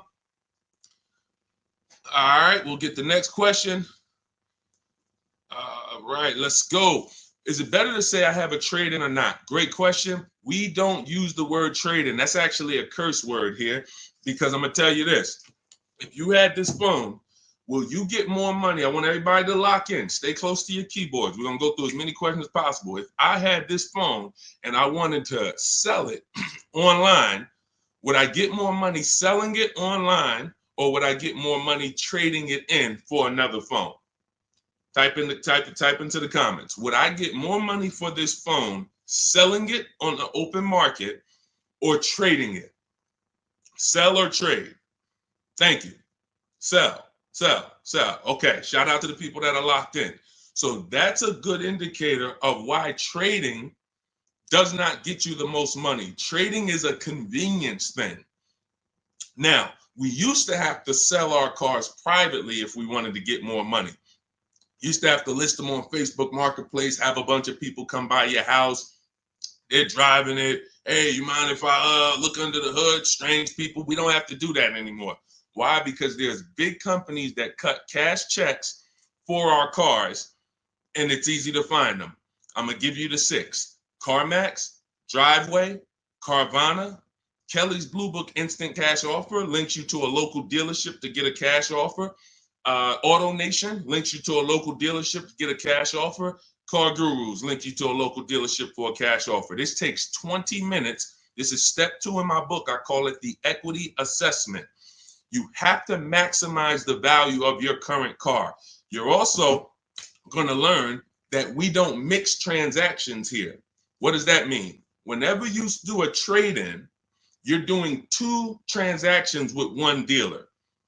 What does that mean? Every time you buy a car from a dealer, that's 1 transaction you did with that dealer. If you trade your car or sell your car to them, because that's what you're doing a 2nd transaction with that dealer. If you get your loan from them, you're doing a 3rd transaction with that dealer. And every time you do that, you're doing exactly what they want, because you're not giving you're not bidding out your loan on the open market to give multiple banks and lenders a chance to compete, and you're not listing your car on the open market, giving all of those 6 buyers that I just named a chance to compete. That's how you get the most money. You cannot get a great deal without maximizing each part of the transaction. You can't think that the same dealer that you bought your car from is going to pay you more money for your old car than anyone else would have paid you. That's why we do not trade. There's only one circumstance where you must trade. That's if you have a lot of negative equity and you can't pay the difference. So if these companies, Carvana, Kelly's Blue Book Instant Cash Offer, CarMax, all the companies I named, they're going to pay you more than any dealer. Now, if you have negative equity after you get those offers, then you'll see, all right, the best thing for you to do is to pay the difference. Because if CarMax's offer is 19 and no one else is going to touch that, that's going to be the smallest amount of negative equity that you can have, because you got the highest amount for the car. If you go and trade that in, that dealership might only give you 17, which means whatever negative equity you had over here selling the CarMax, 2,000, 3,000, 5,000, it's going to be more because you're getting less for the car. So but if you can't pay the difference, cover the difference of the negative equity, then do a clean transaction. That's what I recommend. But some people don't have the cash to do that. Then you must trade, which means you go and whatever dealership wins your business, they're going to have to be the ones to trade, because you need them to bring that negative equity over to the new deal. That's why you must stay out of negative equity. You must learn the reasons for negative equity.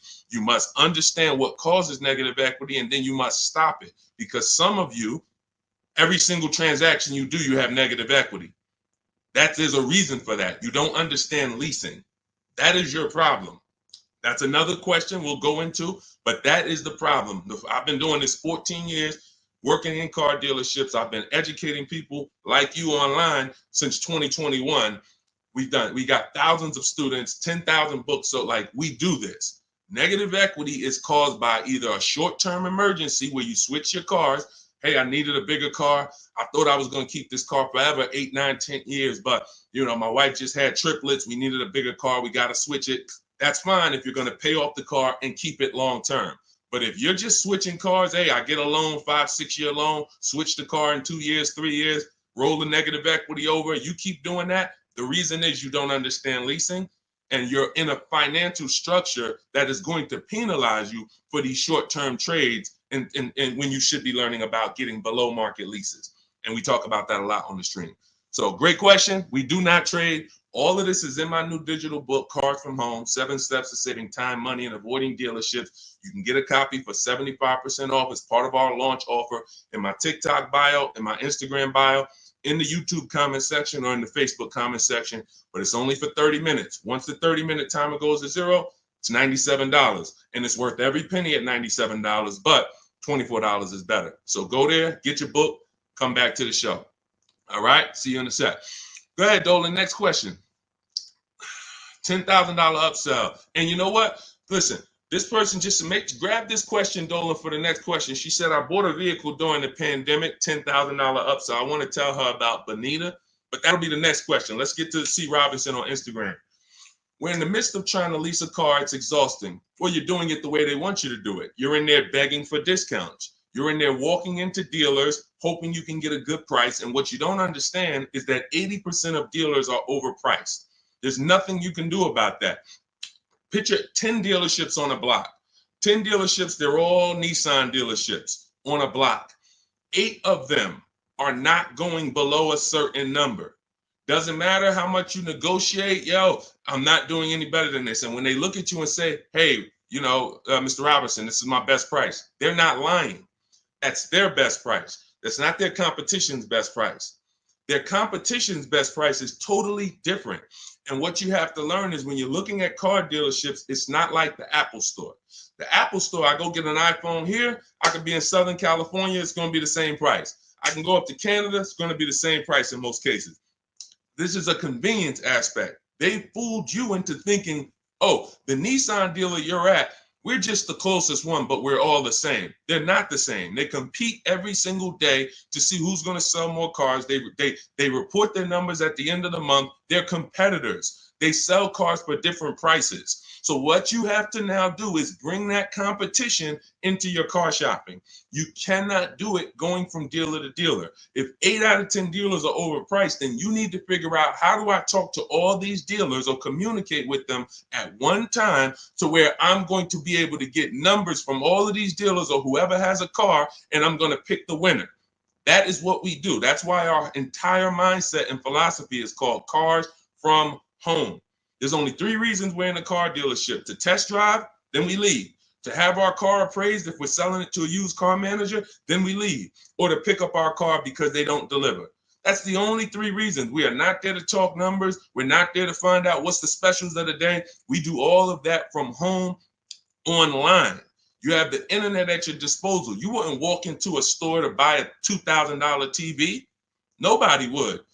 No one who wants to get a good price on the TV. You'd be at home looking at all the TVs online and then saying, okay, boom, that's the best one. And you can make that decision in minutes because you have the internet at your disposal. It's the same way with cars. We have the online shopping system that allows you to get 5 offers because you must get 5 offers. I just told you 80% of dealers are overpriced. So that means 4 out of 5 dealers are overpriced. When you walk into Nissan and say, hey, there, can I get a quote on a lease? And they give you $799 a month, you leave saying, man, Nissan's expensive. No, Nissan of Bergen County is expensive. Nissan of Bay Ridge is expensive. You need to understand that that is one dealership. And when you grasp that, you won't be going into dealerships to get prices anymore. You'll be sitting at home like we do, getting prices online so that you can see. When you go to my book page, you'll see dozens of people. We share all. I've helped so many people learn this. I'm so fortunate because once I saw that they were able to do this, it just made me say, let me keep sharing their stories. See, anyone knows, okay, Deshaun, you've been selling cars 14 years. You've been doing this since 2006. Obviously, you can get great deals. That's why all I do is share what my people who learn from me get, their deals, because they're all that matters. So you want to get 5 offers, Mr. Robinson. It doesn't matter if you're going to call and do it. Talk to sales managers. If I was calling, I would be calling and talk to salesmen. Now, who does not like talking to car dealerships? Type me in the comments. Stay close to your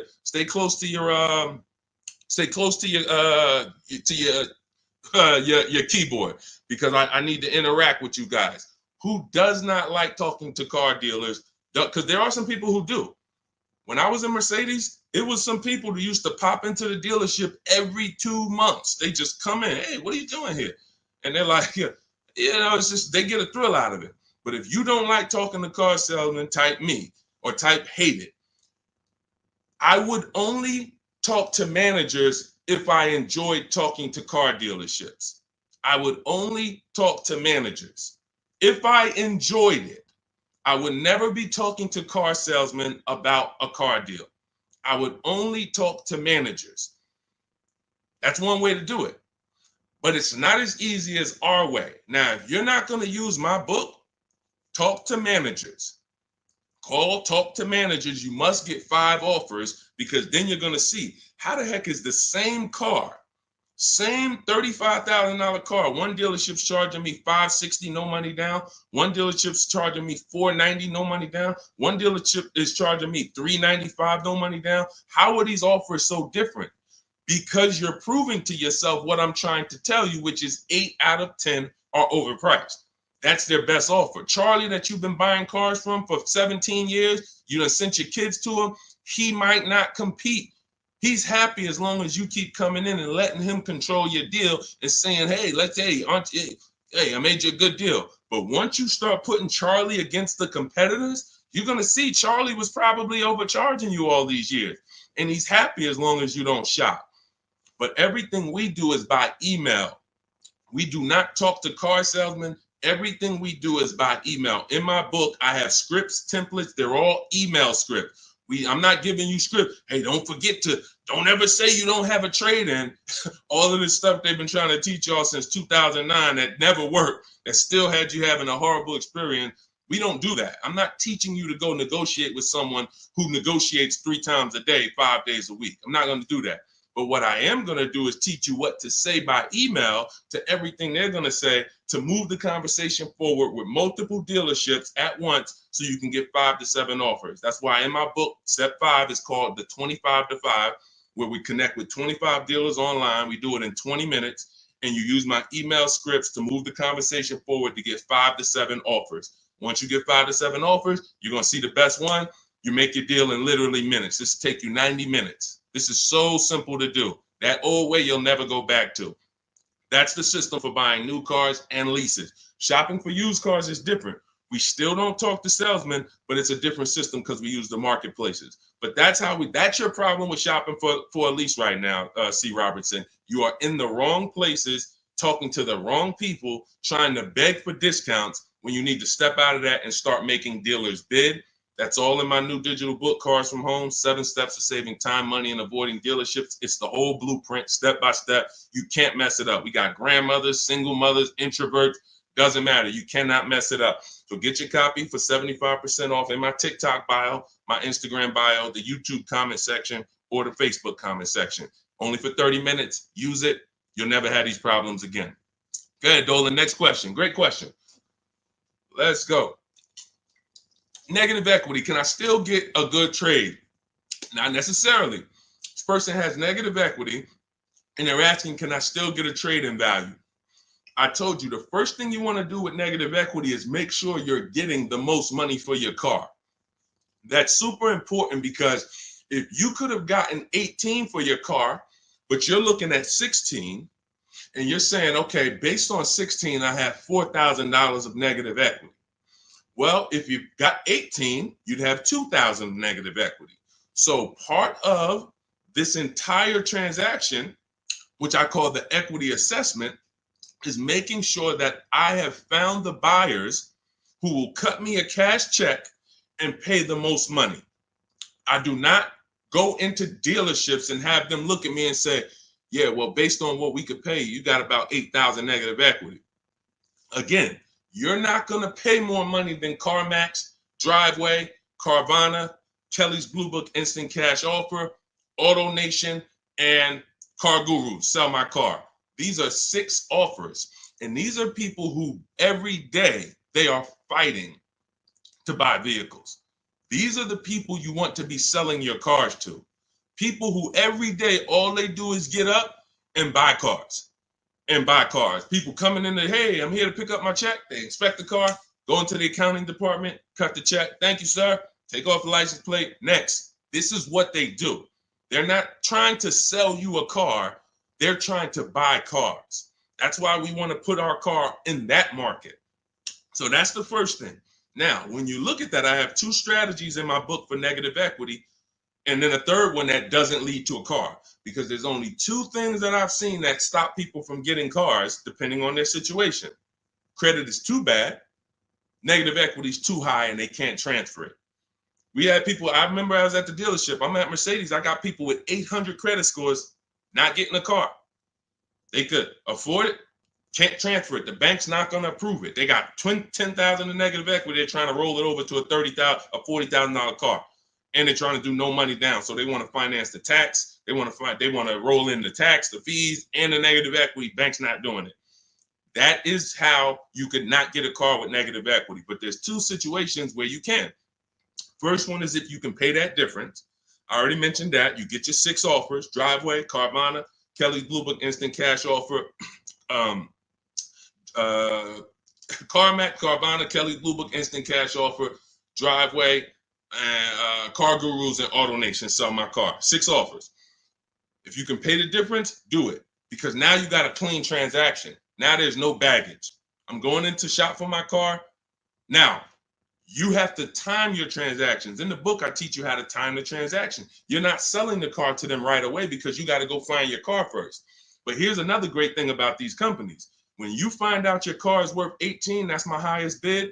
Now let me go shop for my new car. I'm going to keep y'all right there. I might not sell my car to y'all for 30 more days or 45 more days, but y'all going to be right there. They're not going to be like, hey, we only want to buy the car today. If you don't sell it to us today, we don't want it. No, they're going to be there in 30 days. Now, the offer might change a little. I always say you run it again every 2 weeks. See if it's changed. You know, car values do drop, but usually by a small amount. But the point is, once you know what your highest offer is, now let me start getting bids for my new car or my lease, or let me start looking at the market for my used car to find my below market used car. Once I find that car, once I find the 20% dealership, remember that if you're locked in on that 80% are overpriced and 20% are the best prices, type 20 in the comments. For the people who understand, oh, Deshaun, I keep hearing you say 80% are overpriced. So that means I should be focused on finding the 20, right? Yes, type 20 into the chat. So I know you are locked in on understanding this. So now you're looking for this 20% dealer who's going to sell the used cars at the best prices, who's going to give you the best prices on the leases. I'm not seeing enough 20s come in the chat. Come on, y'all, lock in. Don't be distracted. It's too many things. Don't be reading other people's comments. We got some weirdos that come in every day. They talking about stuff that's unrelated because they're trying to distract you. You need to focus so that you can keep the most money in your bank account. Serious financial conversation we having right now. So now you're shopping for your 20% dealer. Now, perfect. I found my below market used car. I found my below market offer on my lease. Now, as soon as I find that, I'm asking the used car manager there that I'm about to make the deal with, can you look at my car? Can you tell me what my car is worth? Now, we do this online because a dealership, no used car manager worth their weight or worth their title can't put a number on a car without seeing it.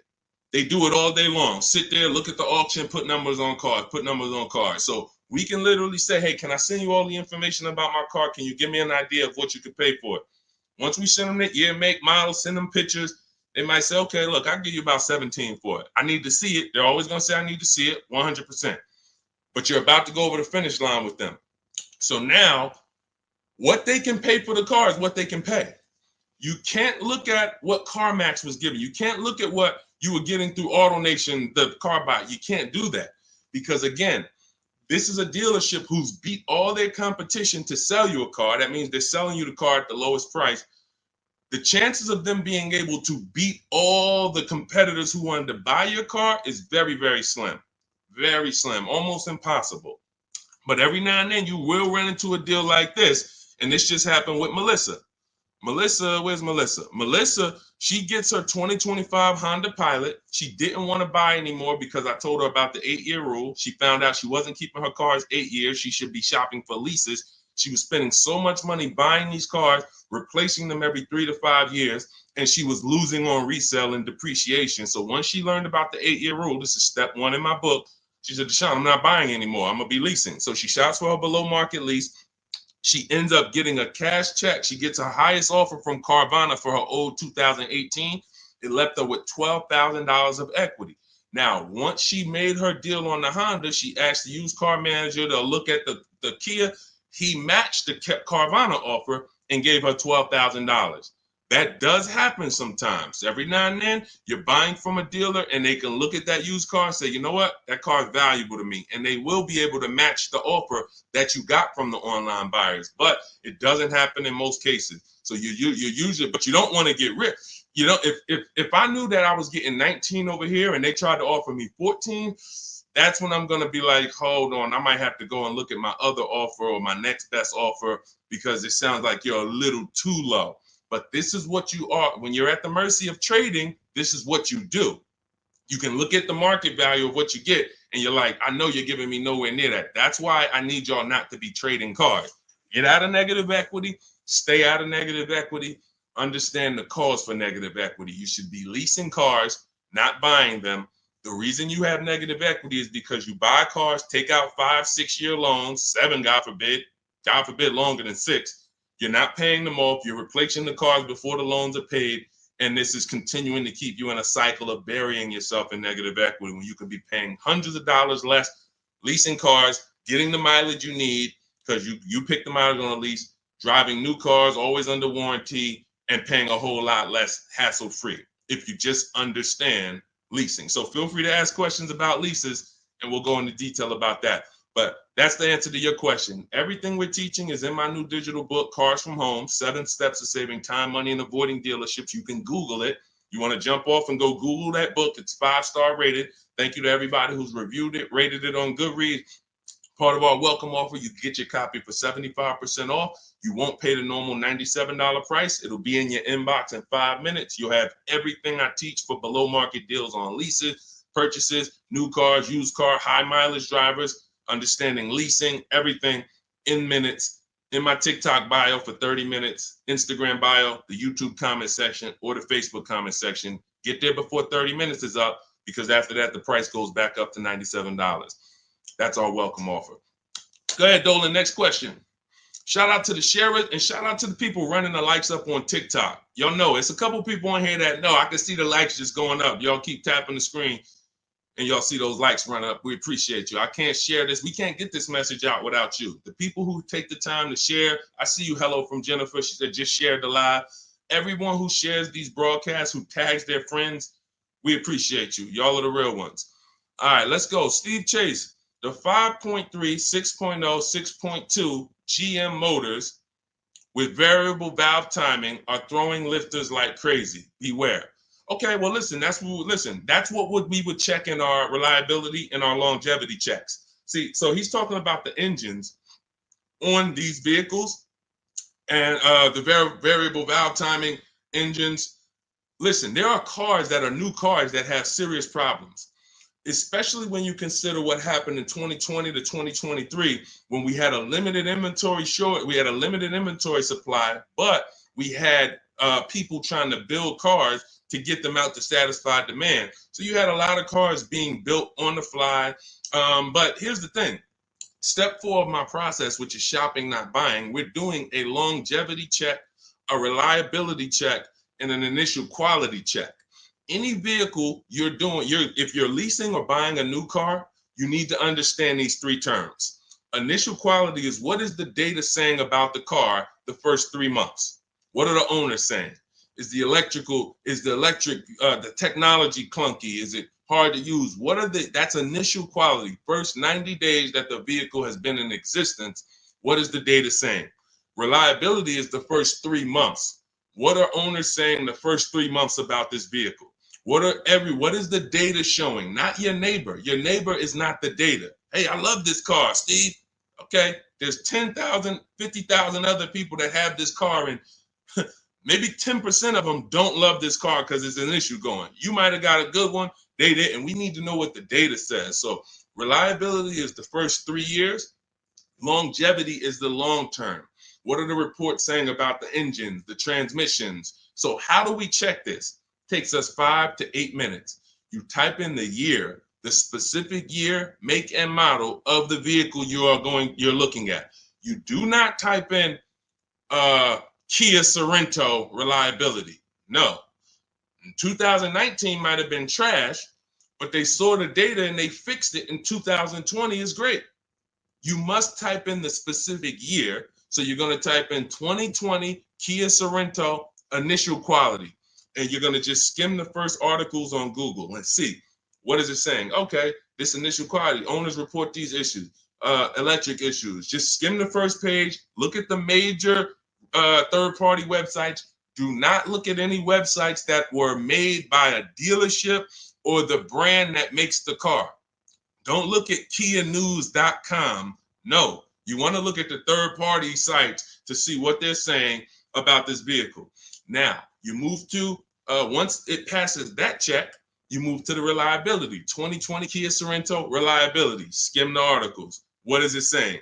See any red? This vehicle, owners report less than average reliability on this vehicle. That's a problem. So once it passes that check, we move to the last one. And you don't have to do this if you're leasing. You're only doing this last one if you're buying. 2020 Kia Sorento, longevity.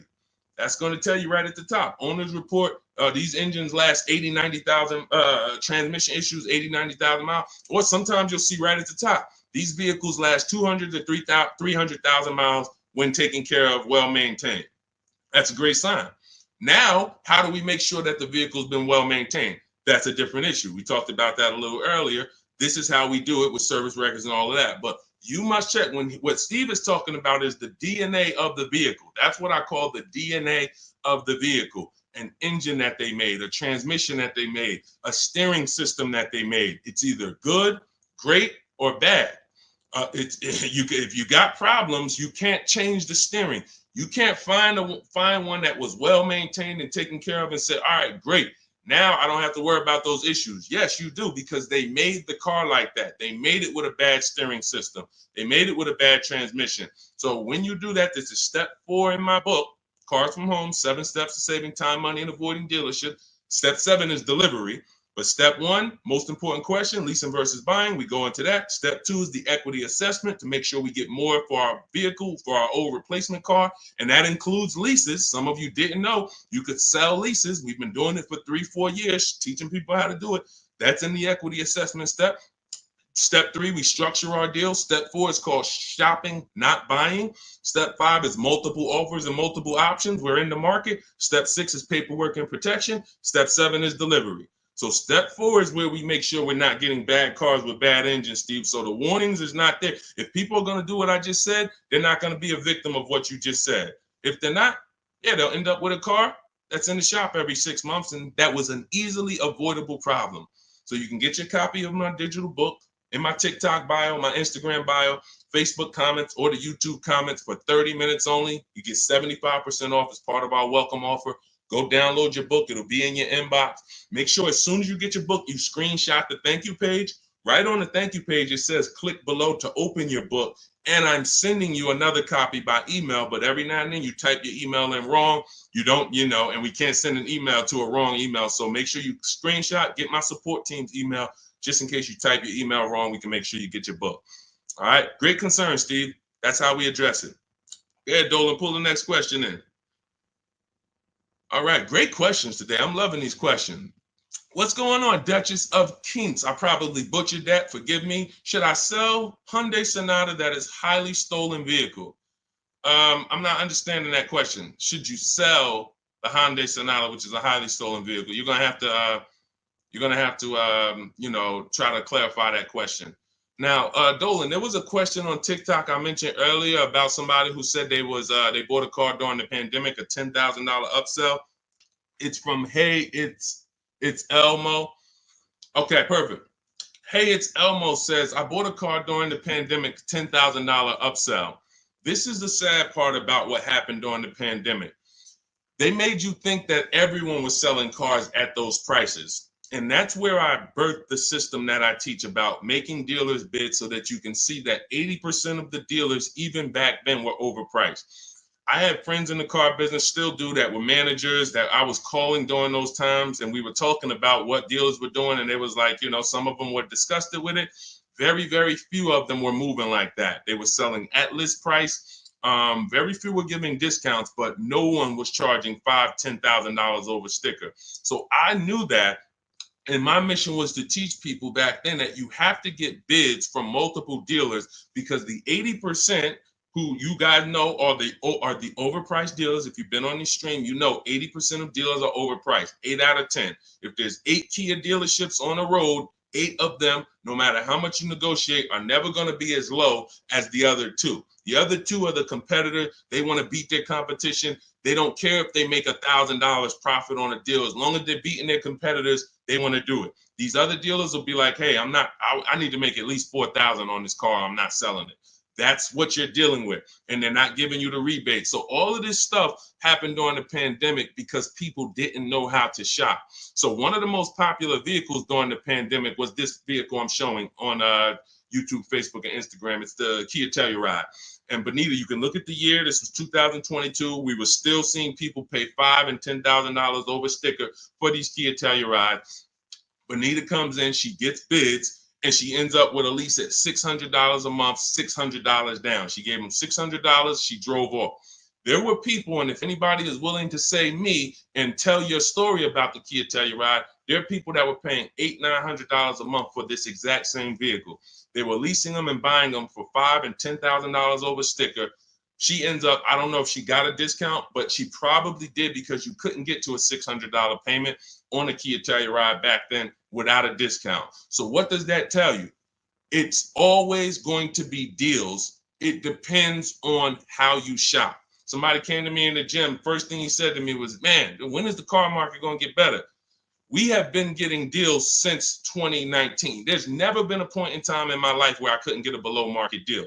So what you got to understand about the car market is it's three prices, always three prices for every car.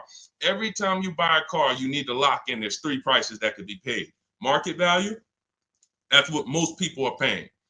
Above market value, that's what some people are paying because they have no idea how to shop. They're easily manipulated. Dealers know how to make them pay more and have them think they won. Happens all the time. And then below market value. Below market value is reserved for the savvy people with strategies. You don't get a below market price by accident. You don't get a below market price by negotiating. Because if you're negotiating with an 80% dealer and you think, oh man, I talked him down to the bottom, he wouldn't even do no less than what he was going to let me walk out. That does not mean that was the lowest price in the market. The way you get the lowest price in the market is through bidding.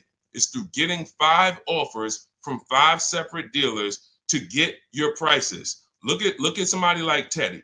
Teddy gets a BMW because people say, well, does this work for exotic cars or luxury cars? This works for every car because the bidding system works for everything. Amazon, that's how we buy everything in life. If you really think about it, bidding is how we buy everything in life except cars. Think about that. Everything in life we do, when we're buying cars, when we're buying TVs, when we're buying, just anything. Most of the websites we're on, it's teaching us a bidding system. We're looking at so many options, so many offers, and then we choose the best one. When it comes to this, Teddy's highest offer on his $73,000 BMW, you can see the price here. His highest offer was $1,123 a month. He ends up getting it for $856 a month. $856 to $1,123. 80% of dealers, look, his local dealer, read the comment in the middle. My local dealer, the one that's closest, the one he's probably been, every time he wanted to see the car, he walked in, see them. Oh, hey, Teddy, when you're ready, man, we're going to take care of you. His local dealer comes back at $937. So he's sitting at home. And look, he said, thank you, Deshaun, for the wisdom and advice. This program works. I even got them they covered his last 2 lease payments. He had to drive an hour and a half to pick it up. That's when you know you did it right. When you got to drive an hour and a half to save $5,000, that's when you know you did it right. Because a lot of times those dealers who are far from you, when they see a zip code come in on their website, man, this person is nowhere near us. They look at it as an opportunity to take a deal from their competition. And they love doing that. They love being able to say, all right, I would rather have our license plate frame in their city so that they know we got that deal. But the ones closest to you, sometimes they feel like they own you. Come on, Mo, you know, how many cars have I sold you? Remember, your father used to buy cars from me. They don't want you to shop.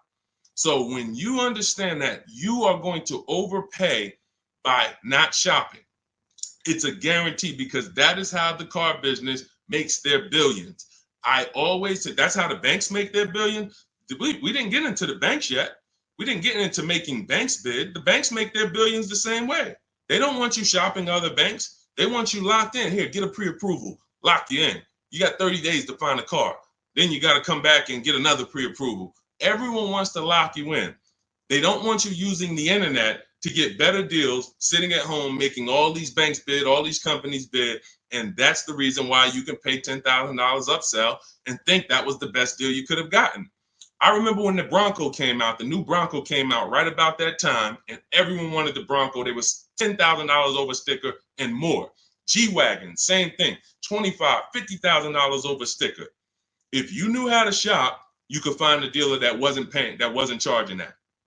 Which means if you found a dealer, if you were about to sign a deal for $15,000 over sticker, $15,000, because you're thinking, oh, they're telling me this is it, it's no cars out here. And then you find a way through strategy, through shopping, and you find a deal at sticker, you just saved, you just avoided a $15,000 mistake. Because if it was the only way, then it's not a mistake. If everyone paid those prices, it wasn't a mistake. This was just what everyone was paying. I needed a car, I had to pay it. But when you find a car that didn't have the markup and you get it, you understand. So let this be a lesson. I'm the bad news first person. I can't change that. Some of you, you know that. You've been on with me long enough, you've been following me, or you've been on the stream. I always admit that. I'm the bad news first person. Most times you come into my stream, it's not going to be good news. You're going to hear about mistakes you make. I used to do a class where I just broke down 23 mistakes I see most people making that's costing them thousands. But I don't leave you there. I give you the new way. If I left you there, then it would be like, dang, this is terrible. No, I gotta tell you the mistakes and how much it's cost you not knowing how to shop, how much dealers have made on you to get you to say, oh, let me do something different so that they don't keep making this money on me that I didn't have to give them. So all of this, the bidding strategies, everything I teach is in my new digital book, Cars from Home, 7 Steps to Saving Time, Money, and Avoiding Dealerships. It's 5-star rated. You can Google it. You'll never have to worry about upsell. I don't have one person that I know that have reported a deal to me. And, I can share these people all day long. You guys know all I do is share people. Eddie, Kimberly, Charles, Sean, huge discount, $20,000 discount. Kimberly, $20,000 discount on her Maserati.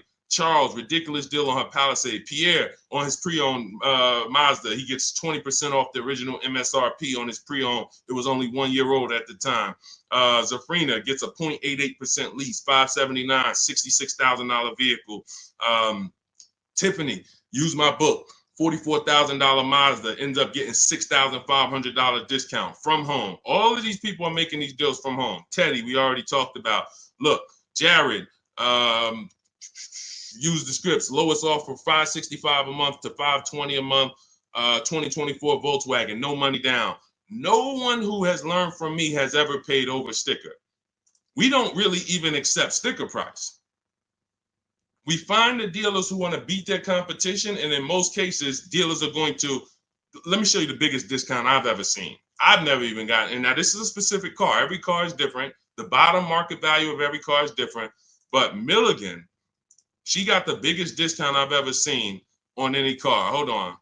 Milligan, a couple days ago, she got a Mercedes. She got a 2024 Mercedes EQE. It was a $79,000 vehicle. You can see it if you zoom in. Her adjusted price was $51,300. From $79,000 to $51,000. Some of you know someone who has this vehicle. If you didn't get, this is how feeling for the bottom is a losing strategy. You might have thought you did good. Sean, I got that same vehicle. I got the EQE. I got $10,000 off. I thought I won. Milligan got $27,000 off.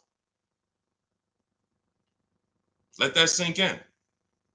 You can't feel for the bottom. You can only have dealers bid to find the bottom. You don't know what the bottom is. They want you to think you won. Hey, you got 10,000. Ain't that good enough? Yeah, I guess. I never got 10,000 off a car before. If this particular case, you would have lost $17,000 overpayment. So this is what bidding gets you. You want to learn to make people bid and stop negotiating with one dealer or two dealers. It's a losing strategy. All right, go ahead, Dolan. Next question. Great questions today. Keep them coming. Keep them coming. Dang, y'all running the likes up on TikTok. Thank you so much. We on 2 TikTok channels right now, if y'all didn't know. Every time y'all hear something y'all like, y'all keep running those likes up, man. I appreciate it. That really matters. And shout out to the people who shared, who tagged somebody. If you haven't tagged your best friend into the broadcast, I got to question what type of friend you are. Your best friend out here right now, car shop, and you don't even know it. And you getting all this gold and you haven't tagged them in. What's up, Tracy on TikTok? Lease is up in 2 months. Use the private broker. How do I know if he gives a good deal? Great question. Most brokers are ripping you off. And here's the thing, they're controlling your deal.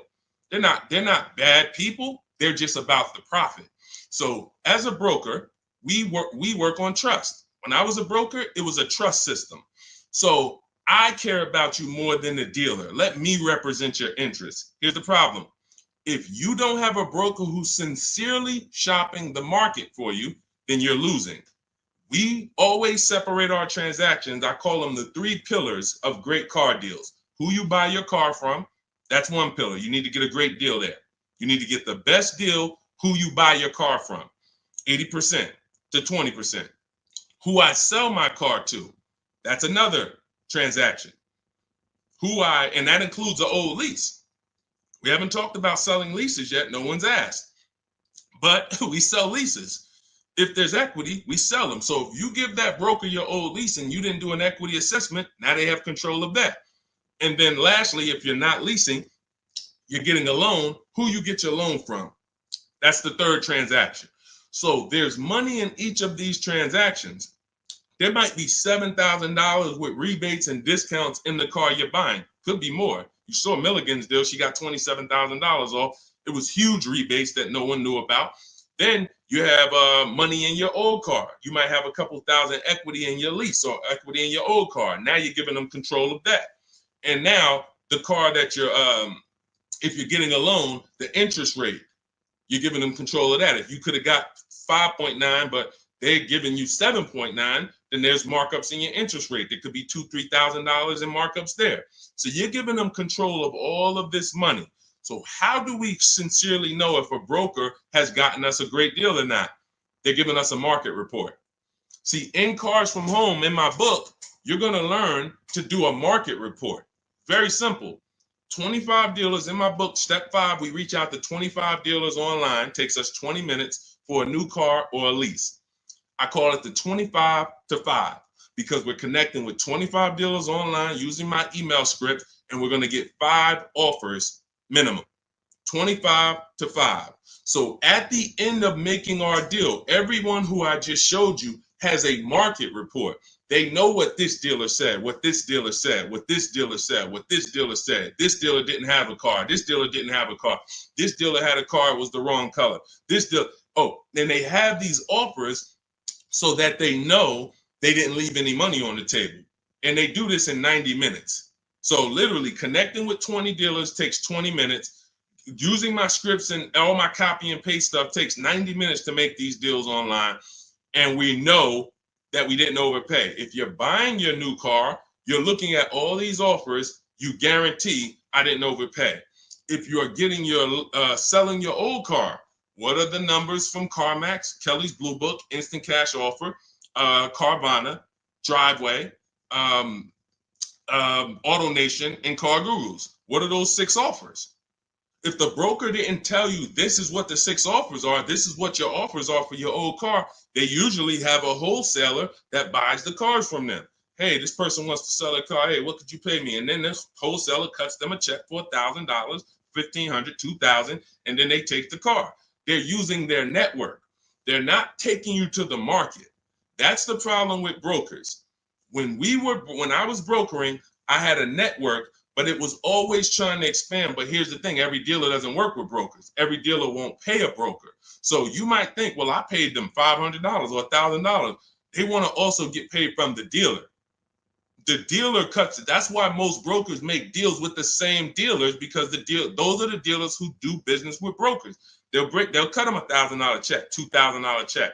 If you bring them a heavy customer who gets a G-Wagon, they'll cut them a $4,000 check. If that's not in their network, they're not going to shop you to those people. So you're giving control of people, you're giving control of thousands of dollars of your money to someone who's going to control it on a process that you could do in 90 minutes once you learn my strategies. It's no point in you could be a broker. Anybody who uses my strategies could literally go to people in their town and say, hey, man, I'm a master at this. Pay me $500, I'll shop for you. This is how I would broker. I would be getting reports. If I was shopping for a used car, using my strategies in my book, the multiple marketplace strategy, you're able to see the low side of the market. I teach you how to assess what are the low side, what's the high side. I teach you how to narrow it down to your top 3 to 5 choices. I teach you how to get the new car price so you know what the real discount is and what the real equipment is. You could give that to a customer. They'll be like, no one's ever done this for me.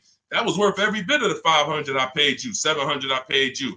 But if a broker is not doing that and giving you a transparent spreadsheet of offers, then they just controlled your deal, sold it to their network, and collected the biggest check for you, for themselves.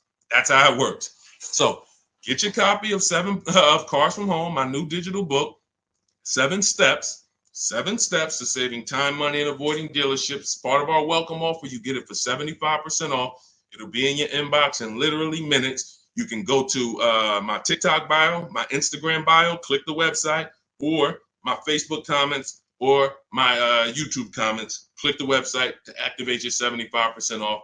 Get your book. You'll have all my strategies for below market leases, paying less than everyone for new cars, used cars, how to get quality cars, high mileage drivers. We got a lot of questions that haven't been asked today. High mileage, selling leases, all of this stuff we haven't talked about.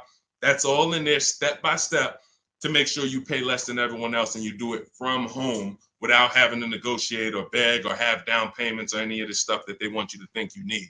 But after you get your book, make sure you screenshot the thank you page because it has my support email on there as my team. In case you type your email wrong, we'll make sure you get your book. We can't send the book to a wrong email. Also, as soon as you get your book, you'll see a link below. It says click below to open your book because you might want to just open it and save it right there to your computer and then come back to the stream. But go get your book. It's part of our welcome offer, but it's only for 30 minutes. Once the 30-minute timer is up, price of the book goes back up to $97. And some of you knowing what you know, knowing what we've covered in this stream so far, you understand the book is worth every bit of $97. It's worth more than that. That's a book that I could actually sell for $297. And the people who get it would be like, this book was worth every bit of the $297. So even if you miss the 30-minute timer and it's $97, it's worth every penny. But you need to get your book if you don't want to bother remembering this or whatever. It's my whole blueprint. And Google it. Google it if you want to hear from your peers about how great the book is. Thank you to everyone who's reviewed it, everyone who rated it. It really matters. All right. Goody from TikTok. Does your book explain how to find out if dealership has rebates? So a dealership doesn't have rebates. The manufacturer has rebates. See, they make you think we have a military deal. We have rebates. No, it goes to the region because the manufacturer has to keep the dealerships competitive. So he can't give one Jeep dealer $2,000 rebate without giving it to the other Jeep dealers. It doesn't come from the dealership. It comes from the manufacturer. This is a clue for you to understand that one dealer can't do something another dealer can't do. If one dealer who earned your business, when you use this bidding system and you start getting at least 5 offers for cars, beats everyone else, you'll see, wow, they're taking off $10,000. These other dealers wouldn't take off no more than $5,000. What, did they have better programs? No, they didn't. They just were comfortable selling and competing against their competitors to beat them, and they gave you all the rebates and everything they had to make a deal with you. These other dealers wanted to make $5,000 on you, $7,000 on you. They weren't going to go below that. So when they said, hey, Goody, that's our best offer, they weren't lying. That's their best offer, but it wasn't their competitor's best offer. So the only way you are going to get the rebates is for you to understand you cannot ask for them and get the truth and know the truth. You have to get bids to reveal the truth. You could have a $5,000 rebate on a vehicle. Dealer might come to you as you walk in because you're negotiating and that's what they like. And then you say, hey, give me your best price. And they say, okay, well, I'll give you this. And by the way, we got a $2,000 rebate I threw in there for you.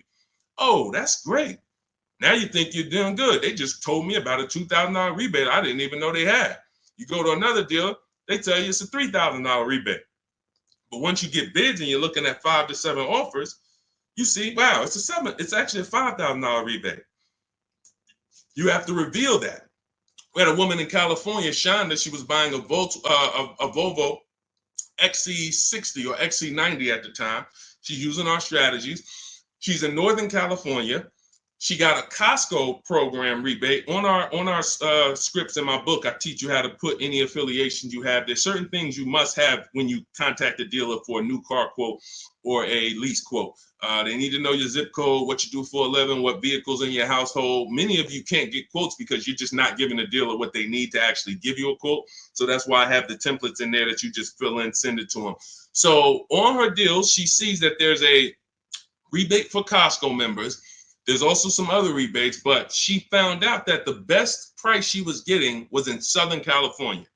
It was $3,000 or $4,000 less than all the dealers in Northern California. So I said, well, what are you going to do? She said, I just booked a plane ticket. It was $79. I said, that's exactly what I would have did. I'm flying to Southern California to save almost $4,000. It cost me $100 for a plane ticket, and I'll drive back up to Northern California in my new vehicle. See, you must reveal the rebates. Dealers will tell you there's 5,000, there's 8,000, but if you're dealing with an 80% dealer, and all of you who've been on the stream, you know the 80% of dealers are overpriced. We've already talked about the 80 and 20. Out of 10 Volvo dealerships, 8 of them are going to be overpriced. No matter how much you negotiate, you can't win. You're never going to get a below market price from the 80%. But the 20% are going to reveal what the true rebates are. They're going to reveal what they have to work with. They're going to, if they have $5,000 of negotiating room and they're trying to beat their competition, they're going to give you like $4,000 of that plus the rebates. They don't care if they're only making $1,000 on the deal because they want to sell the car and beat their competition. The other dealers, the 80%, they're not there. We're not making less than $5,000. We're not doing the deal. And that's it. We'll sell it to somebody else. We'll sell it to somebody else who doesn't know how to shop. We'll sell it to someone else who walks in and tries to negotiate with us. We'll sell it to somebody else who doesn't make us compete against competitors. We're not going that low to earn your business, Mr. Goody. So that's okay. That's why we sit at home. We talk, we communicate with not just them, but with all of their competitors. That's why the strategy in step 5 is called the 25 to 5. You're going to be connecting with 25 dealers in 20 minutes using my email scripts to get 5 to 7 offers. And next thing you know, you found the highest offer, the best offer, and it might be an hour and a half away. Look at Sean's deal where he saved $20,000 on his F-150 Lightning. Some of you may know someone who has this vehicle. Didn't save 20 grand off of it. Look, he said $73,000 F-150 Lightning. He ends up getting $49.90 discount plus $15,500 in rebates. Now, I go to him and I said, look, because some of you would have been like, wow, that sounds like a good deal. We need to go and take that deal. But here's what I had to ask him. I had to ask him, if you don't know, if you haven't seen the other offers, we don't know for sure this is the best deal. We don't know for sure this is the best deal because what if you could have been Milligan and you could have got $27,000 off? Type dollar signs if you want all the money off. Type all the money if you want all the money. If you would be mad saving 20,000 because you could have saved 27, if that extra 7,000 would make you mad, would bother you, you didn't get that, type all the money. Type dollar signs if you like Deshaun. Yeah, I don't care if I'm getting 20. If I could have got 27, I want the 27. So this is how we prevent that. You must get offers to find out. So the $15,500 discount from Sean is we don't know it's the best offer until we look at the other offers. Now let me find the clip where he explained how he had to go outside his state. Hold on, I got a lot of pictures here. He had to go outside his state to actually get the best offer. Hold on. Here we go, right here. He says, I guess I could have put a little more info on here. Yes, he said, I got about 15 quotes. I couldn't find anything under MSRP. I ended up expanding my search to 150 miles outside my area to find this deal. I'm going to another state to pick this up, which is something I never would have thought before. And I can't see the rest because the comment's blocking it. So he was local minded like you. I'm just going to find the best deal locally. Once he starts using my systems and finding out, wait, I could talk to a dealer that's 200 miles away from me the same way I'm talking to a dealer that's 20 minutes away from me. He expands his search. The dealer who's in the next state over saves him 20 grand total, gives him all the rebates. He drives to the next state to pick it up. That is how you win. What's up, Aways? Good to see you. That is how you win. Local business is dead. That doesn't mean the local dealer won't win the bid, but they must win the bid. Car dealers are not your friends. Hey, you might have been, it's going to be hard for you if you've been inviting your car salesman to the barbecues and they know all your kids and all of that. The whole thing is trust. That's what they're basing it off of. And watch this. If they don't mind competing, you can still come to the barbecues. But I need to make you compete with your competitors, because I need to know if the price you're giving me is truly the best price. And if I've been your customer for 10, 15 years and you sold cars to my family, then every time you see we need a car and you see I'm putting you up against your competitors, you should be like, well, that's Mr. Goody right there. You go out, talk to your general manager, go to him and say, hey, look, I know we don't normally sell a car below this, but this guy, he's shopping different now. He used to just walk in and let us negotiate with him, and we make five grand on him, 4 grand, 3 grand, 8 grand. And now he's making us shop. I don't really want to lose this guy's business because they buy a lot of cars. Can we do something to beat all our competitors? Talk to your general manager and get it done. I go to his barbecues, he's invited me over. I know his kids. But if they get mad at you because they're like, wait, come on, what do you mean you put me through all of this now? Then you understand. You've been making money on me for years, and now you're pissed off because I'm making you compete. That's good. We needed to know that. Thanks a lot, Charlie. Hey, hope you enjoyed the barbecues. You won't be back. All of this is in my digital book, my new book called Cars from Home, 7 Steps to Saving Time, Money, and Avoiding Dealerships. You can get it for 75% off as part of our welcome offer. In my TikTok bio, click the picture of me. My Instagram bio, click the picture of me. You'll see a website there, and then click the button that says 75% off my new book as part of our welcome offer. I have one in the YouTube comments or the Facebook comments, no matter where you're at. Get your book, but it's only for 30 minutes. After that, price goes back up to $97. So $97 is worth it. $24 is even better, and it'll be in your inbox in 5 minutes. You'll have all my strategies for below market leases, below market purchases, below market used cars, leasing versus buying, bank bidding war, making banks and credit unions bid without hurting your credit. Everything will be there for you for $24 if you get there before the 30 minutes is up. Go ahead, Dolan. Great show. I'm loving the questions today. If you're getting value out of what we're doing so far, I want you to type value in the comment section. If you are getting value out of what we're doing, shout out to the people that's locked in. Shout out to the people that are locked in. I want you to type value, value, value, value, value, value, value, value, value. I see. This is all we do. I told you from the moment we started the stream, we don't play around here. We don't hold back. All we do is, all I want you doing is emailing me and writing me with your car deals. I want to be pulling your deals into the stream, just like I'm showing Rosalie, just like I'm showing Jen, just like I'm showing Ansley, just like I'm showing Vincent, just like I'm showing, look, Tasha. I want to be pulling your deals into the stream. And that's all I care about. Everyone knows I can get below market deals. There's nobody on this stream that would be like, hey, Deshaun, man, you've been in the car business since 2006. Absolutely. But your deals is what proved the system worked. Once I saw people doing this in 2021, it proved to me that the system works. Now let's just have more people use the system. All right, let's go. We don't talk, T. I don't talk. There's no way. In fact, you said, how can we talk? Hit the Shop with Deshaun button. In my bio is a button that says Shop with Deshaun. If you qualify for us to do this together, then we can talk. But unfortunately, we got blessed, thank God. We got 2.3 million followers. Everyone wants to buy a car. If I was talking to people, I'd be talking to people all day and we'd be getting things done slow. Like we're about hundreds of people working together. Like I'm not about 20 people. Like it's 60 million people that buy cars. So what we hold ourselves accountable is, are we helping hundreds of people every month get below market car deals? Are we getting information out there that's going to help hundreds of people do it? So if you want to know about us working together and joining my group and working with me personally, hit the Shop with Deshaun button and see if you qualify. All right, that's in my bio. That's in the comment section. You can go to shopwithdeshaun.com.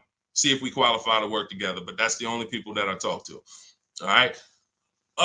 Returning my lease and financing a 2025 RAV4. Will I get some money for the return of my vehicle? You need to do an equity assessment. So if you first thing you do is you're going to go to Kelly's Blue Book Instant Cash Offer. You're going to go to Auto Nation. You're going to go to Driveway. You're going to go to Car Guru, Sell My Car. You're going to go to CarMax. You're going to go to Carvana, and you're going to put all the information about your vehicle into those websites. And when they get to the part where they say is the vehicle owned, leased, or financed, you want to type owned. You just want to know what the raw value is without them knowing it's a lease or purchase. None of that. Just want to know what the value is. You're going to call your bank. You're not going to do this process takes 20 minutes, and we've had people make $3,000, $5,000, $10,000 doing the equity assessment. Don't be lazy with this. Call your bank, ask what your payoff is, and when you find out what your payoff is, compare it to the offers. And then you're going to ask, do I have a third-party restriction? The third-party restriction doesn't limit who you can. It doesn't limit your ability to sell. It limits who you can sell to. So if you are selling to a third party, that means you can sell to Carvana. You sell to CarMax. You don't want to buy your car and then resell it. We had a lot of people doing that during the pandemic. They were paying taxes and fees to buy, and they end up making little to no money. They literally were buying the car saying, oh, well, I could buy it for 20 and resell it to Carvana for 25. But when they bought it for 20, they had taxes, fees, and by the time they went to sell it, they only made $1,000. When we could have just bid that out to a used car manager, because again, the third party restriction doesn't limit your ability to sell. It limits who you can sell to. So in my book, in step 2, which is the equity assessment, I teach you how to do 3 different equity assessments depending on your situation. You're only going to do one, but there's 3 different types depending on your situation. One is a standard equity assessment. That means I own my vehicle or I finance it. So who didn't know that you can sell a car that you actually have a loan on? Type me. Some people thought, oh, I thought I had to wait for the title. You don't. You can sell a car you have a loan on. So that's the first equity assessment, own vehicles and finance vehicles. Second equity assessment is lease vehicles. Third equity assessment is leases with a third party restriction, and we bid it out to a used car manager. So these are the 3 ways we do an equity assessment to make sure we're not leaving any money on the table. And that's it. We've had people make thousands and thousands of dollars. And during the pandemic, it was even more because cars were worth $7,000 to $10,000 more than they were. So we had people making, I sold my Jeep Grand Cherokee lease. I made $9,000. I sold my mother's Mazda CX-5 lease back then, and she made $10,200. So that's all throughout my pages. I've helped people. People be like, yo, I made $7,000 using your strategies to sell leases. Yo, so we had plenty of people then. Now, values are normal again, but you do still have people that are making $2,000 and $4,000 depending on the resale value of your cars. This happens. And some of you low mileage people, you're like, Deshaun, I signed up for 45,000 miles, but I only put 20,000 miles on it. Oh, you're going to sell the car, you're going to make money. So we're going to do, that's the equity assessment. But here's what I'm also concerned about. You're going from a lease to a finance. You're not keeping your car 8 years. You should not be financing. You're going to pay a lot more. To lease a RAV4 might be $400, $500. To buy that same RAV4 with no money down is going to be probably $800. So you're going to put a whole bunch of money into this transaction to go into a purchase coming from a lease. Very rarely does that make financial sense because you have to have changed your lifestyle altogether. You have to go from, all right, instead of leasing and driving new cars for cents on the dollar, I'm going to go to a purchase. So here's what normally happens. You overpaid for your first lease. They charge you a ton of money on your first lease. You didn't realize that they were charging you a lot of money, and you think that's normal. You think, well, that's just what leases are. You're not doing these deals like Danielle, where you're driving $45,000 vehicle. She got a $44,000 Audi, and she's paying $550 a month. Or Greg, $56,000 Kia EV6. $527 a month, no money down. All of these are no money down deals. You can read the comments if you're on Facebook, if you're on YouTube, screenshot the comments. Look, Maserati, Kimberly's Maserati, $91,000 vehicle, first month's payment. Look, down payment, first month's payment only, $944 a month. That's a 1% lease. Look, Charles, Palisade lease, $48,000 vehicle, $597 a month, no money down. Look, Zafrina, $66,000 Jeep Grand Cherokee, $579 a month. You're not doing leases like this. They overcharged you for your lease. You overpaid for it. And now you're like, well, I might as well buy the car. I've had people say that on comments. Well, leasing, it costs the same amount to buy. Well, you just overpaid for your leases and you think that that's normal. So now you're comparing overpaying for leases to buying. And yeah, it might be a similar price. But you compare these deals, look, Zafrina's 0.88% lease, $65,000 vehicle, that would normally be $1,300 a month to finance, $1,200 a month if she went in there with no money down to finance that. So I'm big, besides the actual returning of the lease and that equity assessment, I'm more concerned about why you're switching from a lease to a finance. And it's usually because you overpaid for your lease and now they talked you into just buying a car because you didn't see any value in overpaying, because there's something I call the 1.5% rule that I created, which shows you when you've overpaid for a lease. You take the MSRP of the car and you just multiply it by 0.015. Your payment cannot be any more than that with no money down at 12,000 miles per year. So if I took my car, if I'm looking at a $50,000 car, the max I do multiply by 0.015. The highest my payment should be with no money down is $750. With no money, and that's the highest. That doesn't mean that's a great deal. I just showed you 1% leases, 1.2% leases, 0.88% leases, but this is where it caps out at. This is where it doesn't make sense to lease the vehicle anymore. You're paying too much money for a vehicle you're giving back. If I multiplied that by 36, I'm paying $27,000 over 3 years for a $50,000 vehicle. There's no value in leasing that vehicle more than that. There's no value. I'd be better off buying it, but we don't do that. We just go pick another vehicle because that vehicle usually has a bad lease program. If you're shopping, if you just went into one dealer and you're dealing with an 80% dealer, then no, you probably just dealt with an 80% dealer. They overcharged you, made $8,000, $9,000, $10,000 on you, and left you out, and you were just like, well, I guess this is it. No, they made a ton of money on you, but that's why you need to learn how to get below market leases. You'll never hear me say you should be leasing cars if you're not keeping your cars 8 years. You'll hear me say if you're not keeping your cars 8 years, you should be shopping for a below market lease. A below market lease. 1%, 1.2%, no more than 1.5%, getting bids so that you can get all the discounts and all the rebates, and so that you don't end up in an overpriced lease. Below market is all that matters. All of these deals I just showed y'all, if you type them into Google and you saw what the advertisement is for those same cars that we just went over in the last 3 minutes, you would be like, those deals, none of those deals, Danielle, Kimberly, or Maserati, none of them are even nowhere close to what they're advertising those cars for. That's how you know they're below market leases. All right. All of this is in my new digital book, Cars from Home. You get your copy for 75% off. That means you'll get it for $24 if you get there before the 30-minute timer is up. It's part of our welcome offer. It's called Cars from Home, 7 Steps to Saving Time, Money, and Avoiding Dealerships. It's a digital book.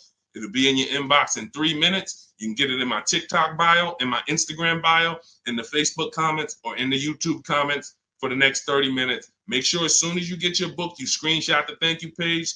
And on that thank you page is the link to open the book. So you can literally open it, start using all of these strategies for the rest of your life. And every time something changes in the market, I update the book. Vroom used to be in the book. Some of you know Vroom went out of business. I went right into the master file, took Vroom out, updated it. If I update a script, I go right into the scripts, update the master file. You open the book. Every time you open that link, it's a new copy of the book. So that's the things I couldn't do with a physical book. Things change. We use online systems. New websites come into the business. Websites go out of business. We need to make sure it's flexible. Every time something happens, we update it. Boom, and you got the latest and greatest strategies. Beautiful. Grab your book, 75% off before the 30-minute timer hits 0. All right, y'all. Listen, we did a lot. I have bad credit strategies in there, Lady Forever. Or no, in your case, you have fair credit. So I like to see you get your credit up to like 660, 670. Same thing with a house. If you got 625, you qualify for some programs. But if you get yourself to a 660, 670, you qualify for better programs. So I like to say with cars, get yourself out of that manipulation zone. That manipulation zone is really the mid-6s. Most people could qualify for tier 1 on a lot of vehicles with a 670 score, 660. And it also depends on your profile. In my book, I teach you about profile. It's more important than score. You know, profile is part one. Your score is part of it, but also part of it is your income. Also part of it is comparable credit. Do you have any car loans that you've paid on time? If you've paid your car loan on time for the last 2 years, It's much easier to get approved for the next car, because a lot of banks will look at you and see, all right, I see you had some trouble with the credit card, but you've never missed a car payment. Those people, that weighs, that matters. So I talk about this in my book. But if you can get yourself up to a 660 score, 670, that puts you in a position to really qualify for a lot of major leases and tier 1 programs. So, all right, y'all, listen, this has been great. This has been great. We had a lot of great questions today. We'll be back for another stream. All of you who have the book, I want you to send me your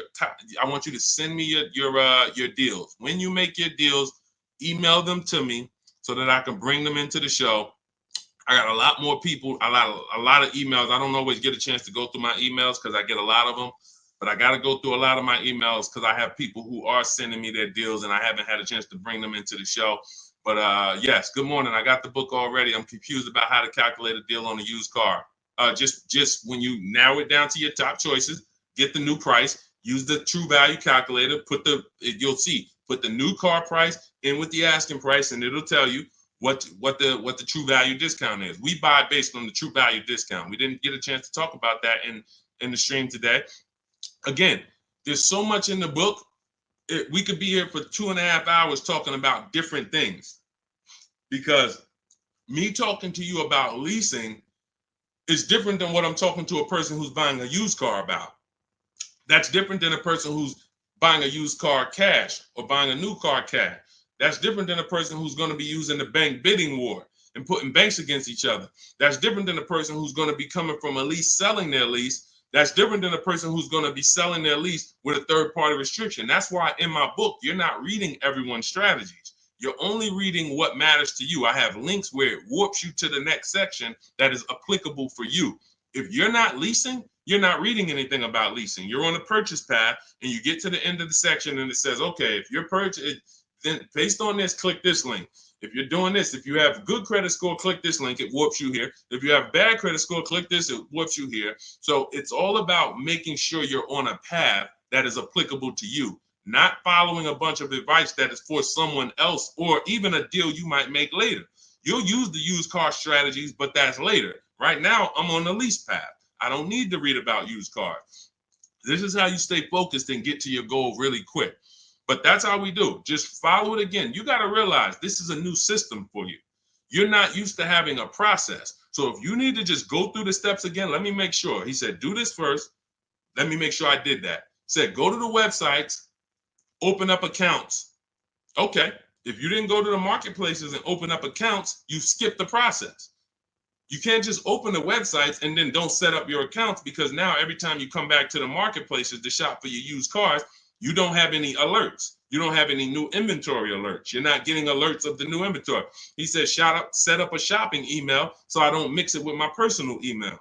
If you go and you're getting offers in your personal email and you're like, Deshaun, it's hard for me to get to these offers. Yeah, that's because you got your work email, you got your internet stuff, you got your sites that you've been visiting, you got your newsletters you're a part of, and now you're trying to communicate with 25 dealers in that same email thread. It's never going to work. That's why I set up a shopping email. I say set up a Google Voice. We don't just have dealers calling our phone, so we don't have to talk to dealers. We don't have to, yo, Deshaun, how can I stop these dealers from blowing up my phone? You skipped the step. You didn't set up the shopping phone number for free that I told you to set up. Put on do not disturb so no one can even talk to you. These are all steps that you need to review. But here's the beautiful thing. Once you get this, it's the muscle memory. See, I could do this in 90 minutes, 60 minutes sometimes, because I've done this hundreds of times for other people, myself, and I wrote the blueprint. Once you get to the point where you're like, wait, I'm going to trust this process and stop trying to come with my own ideas. If he says do this, I'm doing it. He says go to this website, type this in, I'm typing it in. Then I go to the next step. So typically the people who do the best, the quickest, it's very easy for you to follow directions. But some people, that's not your learning style. It's harder. But you'll eventually trust the process. It's going to take you longer. But it's not the process, it's you. If you came to McDonald's and they told you, hey, all right, flip the burgers. When you hear the buzzer go off, flip the burgers. As soon as you hear it, you sprinkle a little seasoning on them. You do 2 drops of seasoning. Shake. And then you hear the buzzer go off on the fries. That's when you pick it up and then you dump them in. and then you sprinkle five salt. Shit. See, it's a system. They're not giving you an option. My system is the same way. It's very rigid. There is no add your own stuff to it. Deshaun, I was on the websites. I was looking at some of the lease offers. Man, they look bad. Where in the book did I tell you to go to websites? Oh, no, you didn't. Why'd you do it then? You're mixing your own stuff. So again, the people who have an easy time following direction, military people usually, a lot of military people come in and they get right to it. They're like, Deshaun, like I had one girl tell me, she's like, I'm in the military. So as soon as I saw the directions, I'm just trained to follow. That's how I got to it quick. But some of you, it's going to take you a little while because you're an overthinker. That's okay. You'll realize once you get the deal done, you'll be like, man, I could have did this in 2 hours. It took me 5 hours because I just was overthinking. I'm doing stuff that he ain't say do. And that's the beautiful part. Because next time you get a car, you'll think less. You'll be like, all right, let me trust this system now. Third time you get a car, you're a master. Now it's like, all right, boom, boom, boom, boom, boom. That's the process. So get on the train. Get your copy of Cars from Home, 7 Steps to Saving Time, Money, and Avoiding Dealerships. It's a digital book, so it'll be in your inbox in 3 minutes. You can start using these strategies for the rest of your life, sharing them with your families, shopping empowered, making dealers and banks bid.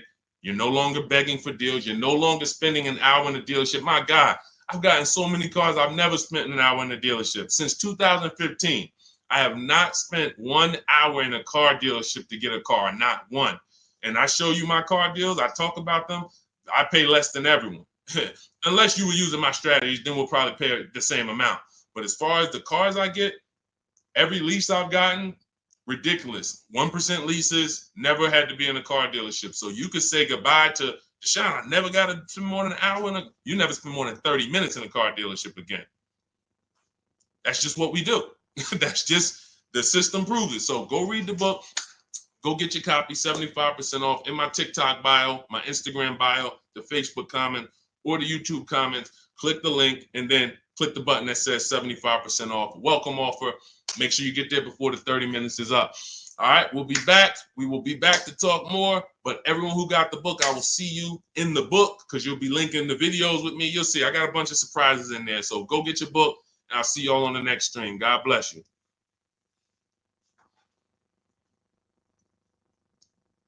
Yeah, this was a good one today. Had fun today.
Shout out to everybody who's here.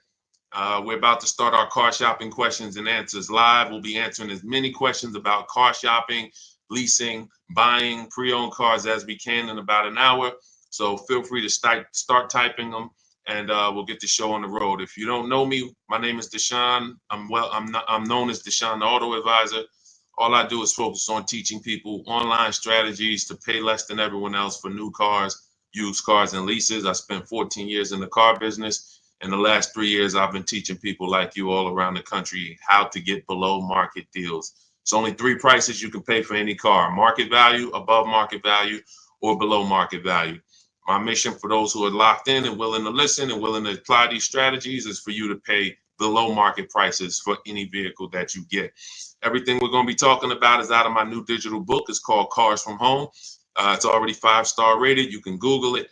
It's called Cars from Home, 7 Steps to Saving Time, Money, and Avoiding Dealerships. And you can get yours for 75% off as part of our welcome offer. You can get it in my TikTok bio, in my Instagram bio, or in the YouTube comments or the Facebook comments. If you go into my bio, just click the picture of me, go grab your book for 75% off. You won't pay the normal price, and you'll have it in your inbox in the next 2-3 minutes. But make sure when you get your book, you screenshot the thank you page so you can have my support team's email as well, just in case you type your email wrong. But that's our welcome offer to you, 75% off Cars from Home, if you want the entire blueprint of everything we're going to be talking about.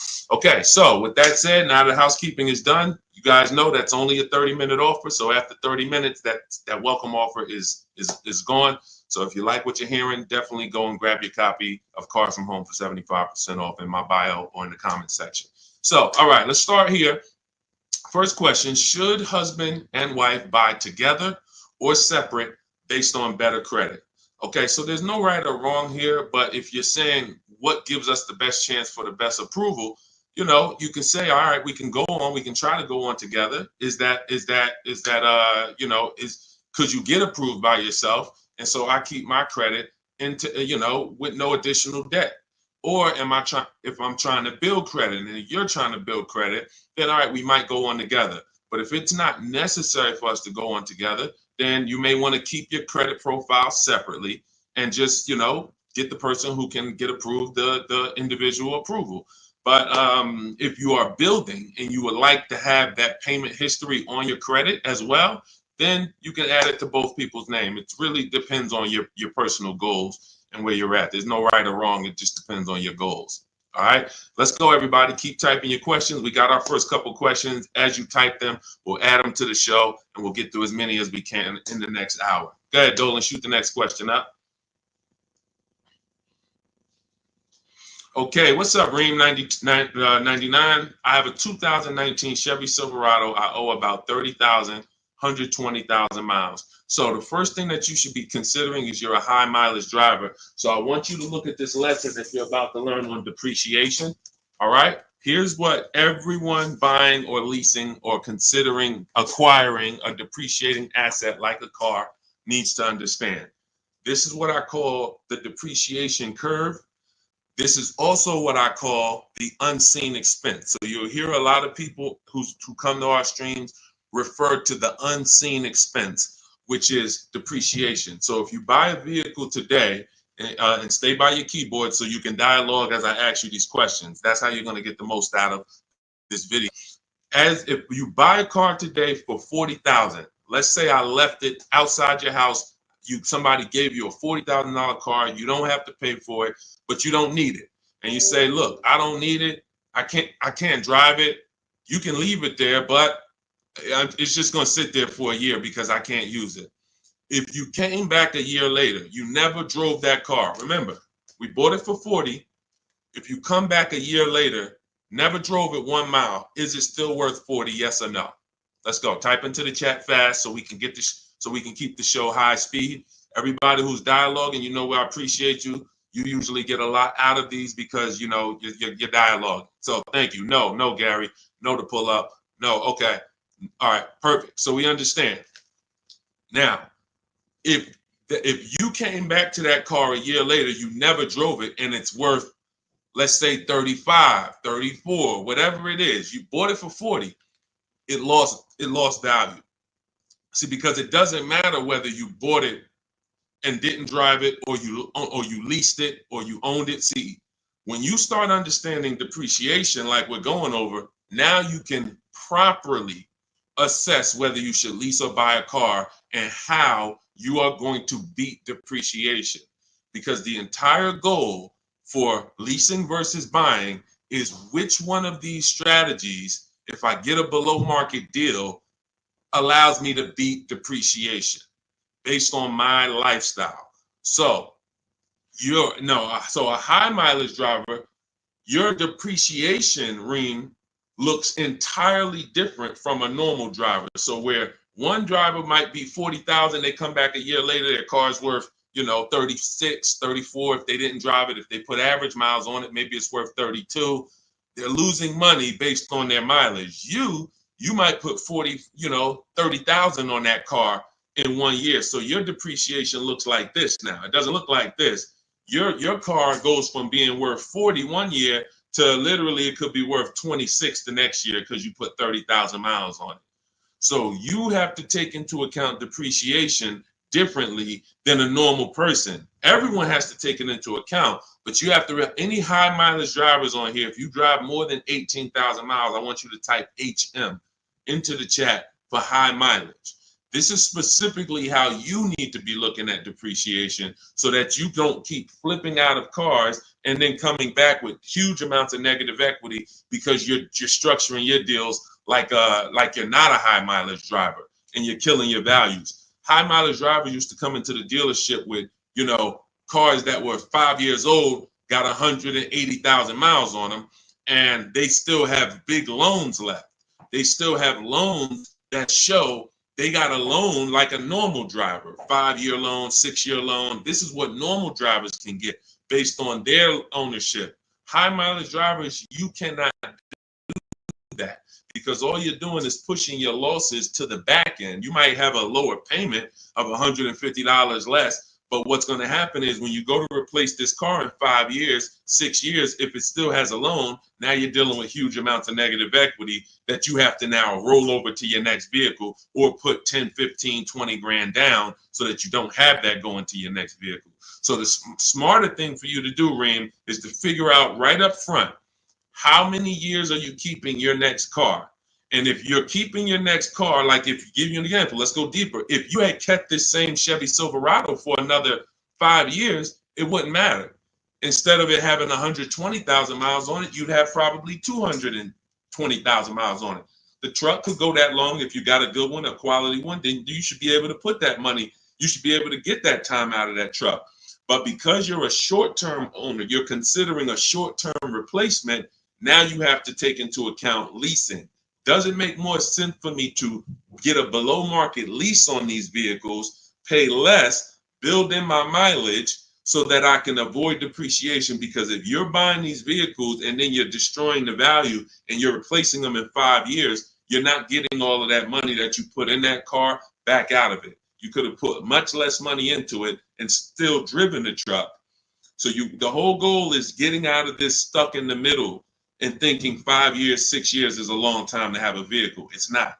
You're still in short term because you're still in the big depreciation phase. See, once you get to about 8 years, that depreciation is going to start looking like this. So your truck this year is going to be worth about the same next year. It's not depreciating like this anymore, losing thousands and thousands every year. That's where you want to get to if you're buying. If you're not keeping the vehicle that long, you should not be buying, because all you're doing is riding the depreciation slide all the way down, and then you go and get another vehicle, ride it down again. Get another vehicle, ride it down again. You're never getting to the point where you could benefit like a long-term owner and stop losing value every single time. And if you're not keeping your vehicles 8 years, my rule is you lease. You shop for a below-market lease. Now, we could go a little deeper on that. If somebody has a follow-up question, this is about business. I assume you're making money from that truck. So if you're making money from that truck, then you should be structuring your deal and your finances in a way that gets you the short-term wins and doesn't push the losses to the back like a negative equity. Like I said, you got a $400 payment, but every time you replace the vehicle, you got 15 grand negative equity. Smarter thing to do would be to have a shorter loan, higher payment slightly, but then when you go replace the car's paid off. Now, instead of having negative equity, you might have something that's worth 5 grand, 8 grand that you could use as an asset. So that's what it's about. All right. When it comes to these understanding this is all in my digital book. You have to understand depreciation is step one. Cue up the next question, Dolan. Depreciation is next step one. When you go into a car transaction, your first question is to decide how I'm going to beat depreciation, through a below market lease or through a below market purchase.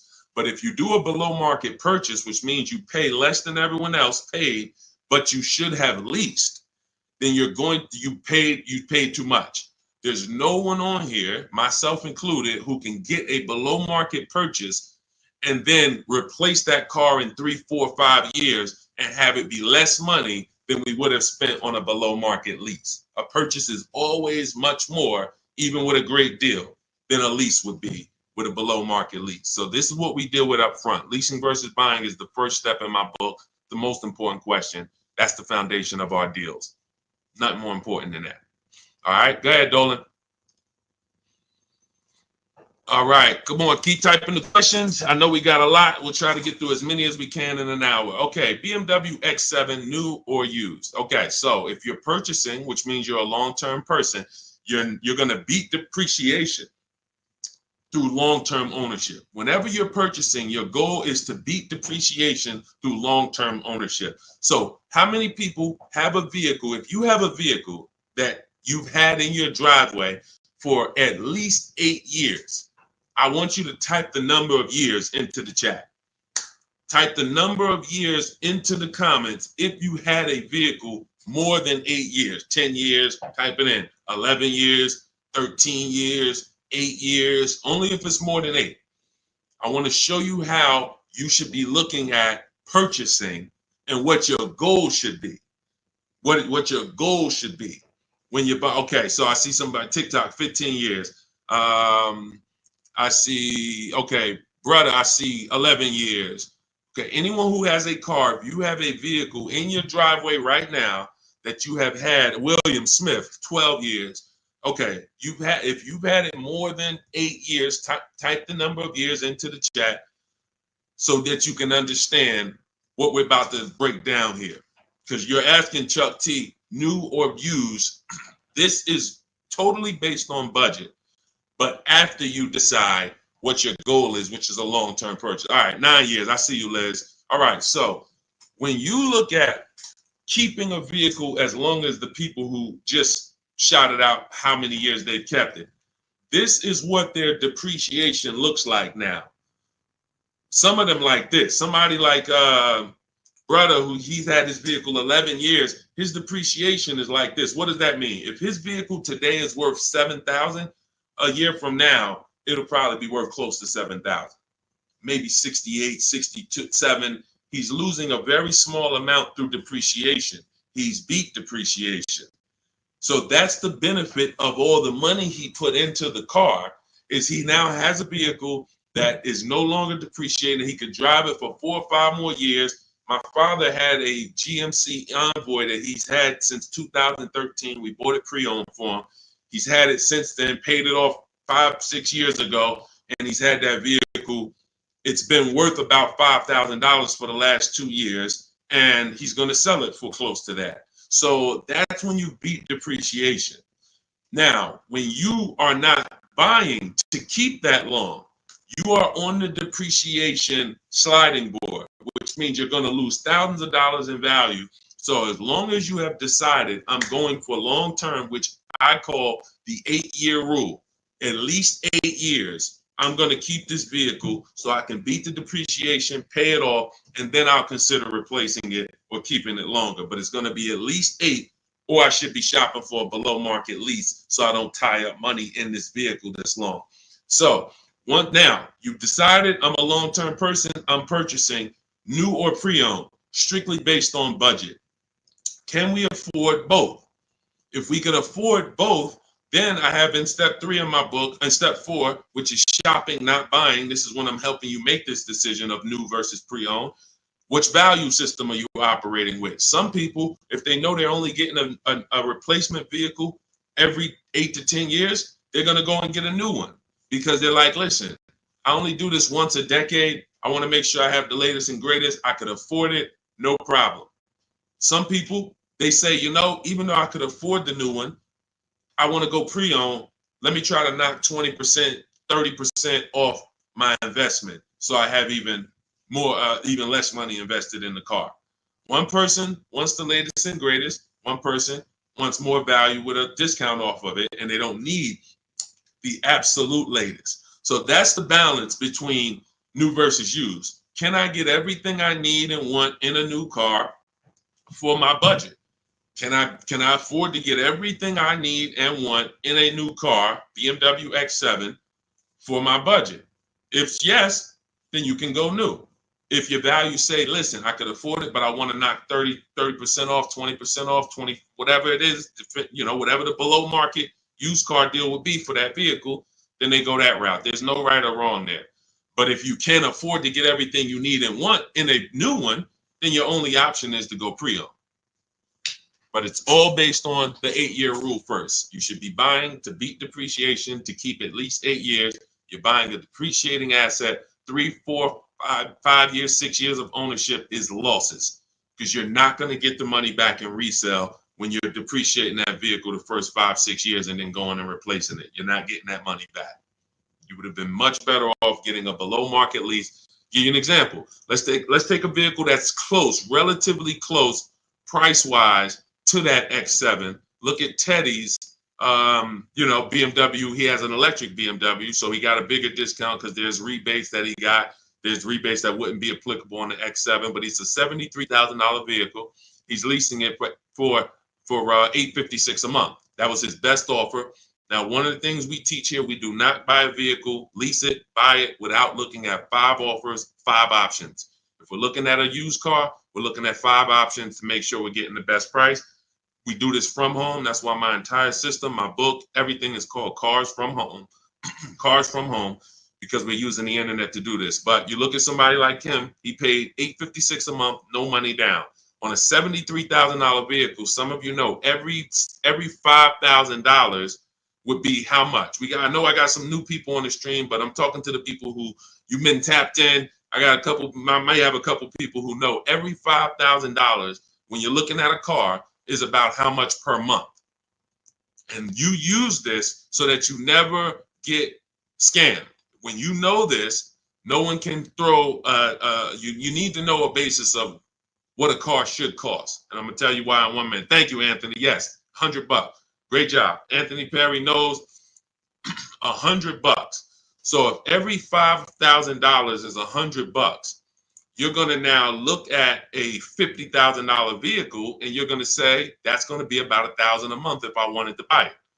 That doesn't take into account, okay, I might get a $10,000 discount. We're just talking about strictly looking at the base price, total price of the vehicle, asking price.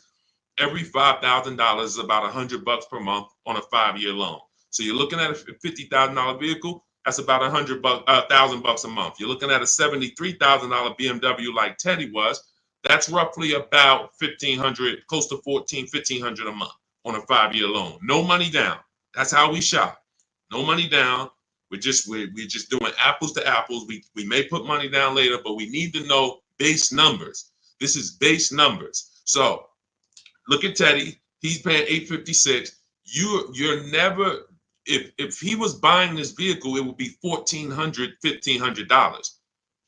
That's why I say when you ask about purchasing, it's important for me to reiterate to you that if you should be shopping for below market leases, but you're shopping for purchases, it doesn't matter how great of a deal I teach you to get.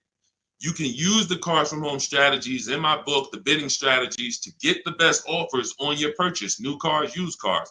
But it's not going to compare to if you would have leased, because you should have leased because you weren't keeping your car at least 8 years. You can see he's $856 a month, and even if the deal wasn't that great, even if it was $1,000, he's still literally $400 or $500 less per month than if he had bought that car only to try to trade it in 3 or 4 or 5 years and go do it again. So the leasing versus buying is the biggest principle that you need to start your car deals with. There's nothing more important than that, and we want to make sure we drive that point home. Everything we're talking about is in my new digital book. It's called Cars from Home, 7 Steps to Saving Time, Money, and Avoiding Dealerships. You can get your copy for 75% off. That's part of my welcome offer to you. This is going to have all of my blueprints, step-by-step strategies for leasing, buying, getting below market deals for high mileage drivers. It's all in there if you don't want to try to remember this. And you can get it for 75% off as part of our welcome offer. In my TikTok bio, click the picture of me. My Instagram bio, click the picture of me. Click that website, and the YouTube comments or the Facebook comments. Grab your 75% off, but it's only good for 30 minutes. After that timer hits 0, the price does go back up to $97, which is still incredible. I get it at $97, but $24 is even better. All right, Dolan, shoot the next question up. All right. Cody, how much of a down payment is needed for trade-in with $10,000 negative equity? This is a great question. Depends on what you're buying the next vehicle for and what type of discount you got off the next vehicle. So give you an example. Let's take a dramatic discount like Milligan's discount. She got one of the largest discounts I've ever seen anyone get using our bidding strategies from home. Let me pull it up so that we can now. When you get the larger discount you get, the more money you're able to roll over to that deal without having to put money down. Now, let me give you an example. Why does money down become important or necessary sometimes? The banks have something called loan to value ratios. Loan to value ratios. So the banks may say, based on good credit, we will lend a customer 20% above the value of the vehicle they're buying. So if they're buying a $40,000 vehicle, we will lend that customer up to $8,000 more, which would be 20% of $40,000. Because the value of the vehicle is 40, the loan to value ratio is 120%. We can lend $48,000 on a $40,000 vehicle. So if a person comes in and they want to buy that $40,000 vehicle and they want to finance and add to the loan the taxes and any applicable fees, that might come out to be roughly $44,000. They'll qualify because the bank says you have up to $8,000. Now, let's say they want to bring a small amount of negative equity over to the deal, $4,000. So now they buy it for 40. They get they have $4,000 in fees and taxes, and then they have another $4,000 of negative equity that they add to the transaction. The bank will say you're still at no more than 20% above the value of the vehicle. We can approve this with no money down. The problem happens when a person wants to add $8,000 of negative equity on top of that. So now they're buying it for 40. They are getting taxes and fees added. That's 44. And then they want to slap 8,000 of negative equity on there. That's 52. The bank is going to say, no, we only will approve 20% above the vehicle's value, which is $48,000. So if you could get it down to $48,000, we'll approve it. If not, we can't approve it. The customer has to put the money down to make up the difference. So in that scenario, what you would be asking for would be above the bank's loan to value ratios. This is why I call negative equity the bad credit for people with good credit. This is why I want you to know the cause for most negative equity situations is you don't understand leasing and you're buying your vehicles rather than getting below market leases. You take out 5 and 6 year loans, you don't pay them off, you trade in vehicles, and you should be shopping for below market leases, but you continue to purchase. So you're going to continue to have negative equity in almost every case unless you start putting a lot of money down or start keeping your vehicles longer, paying them off, and then coming back and seeing how much money you could get back out of that, which I also don't recommend. But the last thing, which is very important, especially when you have large amounts of negative equity, is let's say that same $40,000 vehicle, you're using our strategies and you get a $8,000 discount. Or let's take a vehicle. Let's take Milligan's deal. Like I said, in her particular case, she got a $79,000 vehicle for $51,000. This is a Mercedes. It's an electric version. She used our bidding system. She got the biggest discount I've ever seen, and she can put any amount of negative equity on top of this deal because the bank is lending against this vehicle, this Mercedes, based on a $79,000 value. So their loan to value ratios for this vehicle would be 20% above $79,000. So if that's, let's say $80,000, 10% would be $8,000. So you're talking about $16,000 that they would lend above the $79,000. So they're looking and saying, wow, if this is a $79,000 vehicle, they don't care about what the woman bought it for. They don't know that. All they know is when the loan paperwork comes in, we're asking for less than what the loan to value threshold show. And they have other people that go and they pay list price. They go in, they have no strategies, and they just go in and say, all right, it costs $79,000, I'll take it, not realizing that, okay, I didn't negotiate, I overpaid by almost $27,000. That's the market value for this particular vehicle, but the bank doesn't care. The bank just wants to know that when the loan comes in, it's under 86 or $87,000, and they're going to approve it. So the bigger discount you get, the more room you have to move negative equity over, and that's what you want to understand. If I had a large amount of negative equity, I would be choosing several vehicles, using our bidding strategies from home. If you want to do it your way, at least calling around, talking to managers, getting multiple offers. You want to talk to salesmen and managers, you can do that. But once you get the discount, any amount of negative equity that you bring over would now go on top of your selling price. So if you got a $10,000 discount, then you brought $5,000 of negative equity over, you would be well below the bank's loan to value threshold. So it's based off of how much negative equity you have, and then it's connected to how much discount you're going to get off the value of the vehicle, which is what the banks actually base the loan to value approvals on. And if you can do that, you don't need a trade, you don't need a down payment.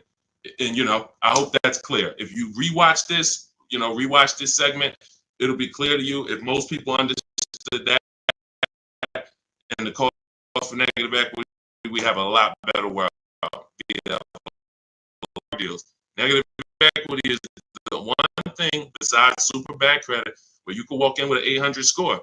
You're not leaving with a car, depending on what your situation is and what car you're trying to get and how much they're charging you for it. You are not leaving with a car. And that's just the sad part. So stay out of negative equity. Get out, stay out of it. All right, go ahead, Dolan. Next question.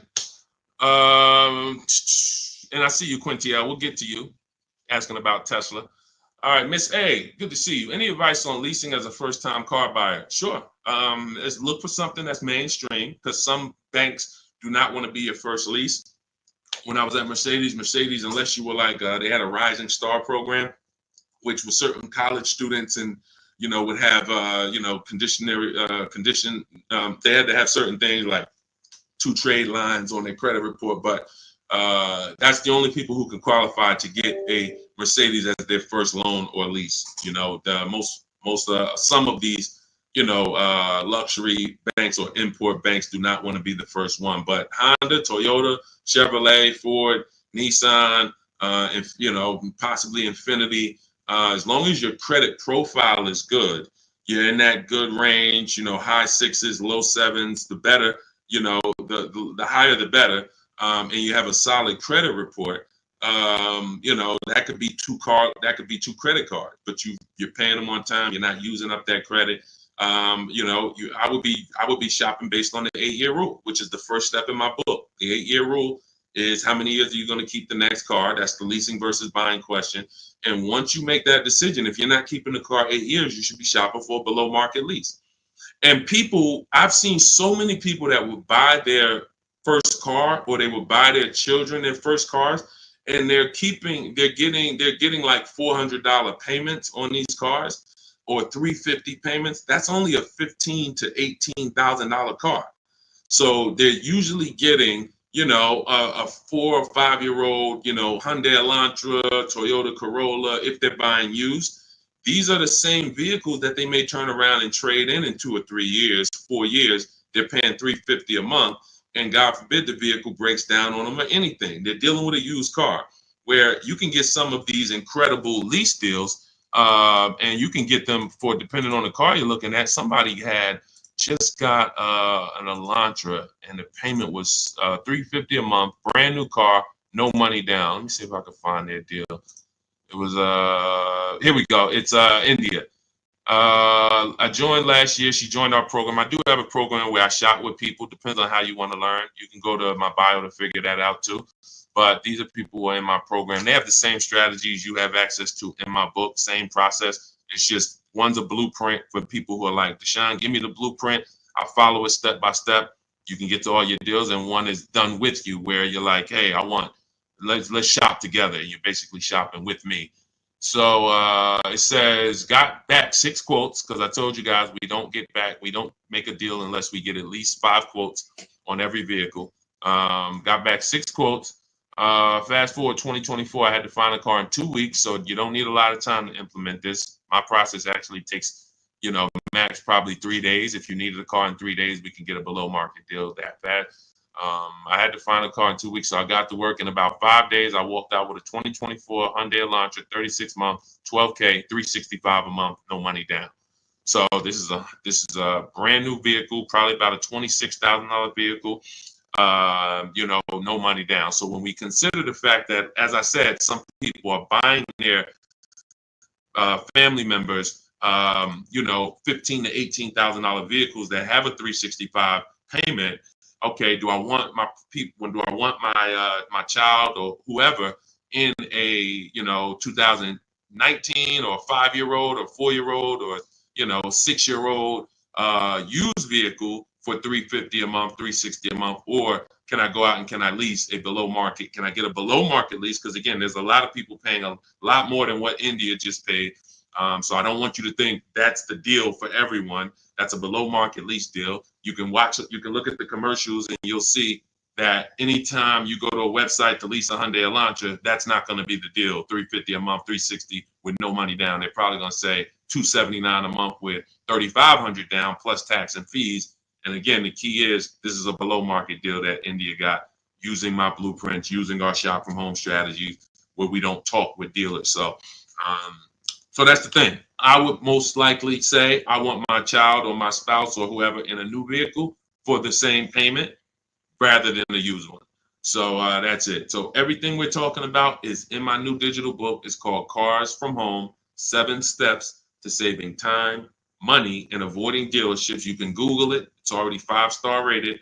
In fact, before we go to the next question, I wanted to pull in some of these reviews. Thank you to everybody who has reviewed the book.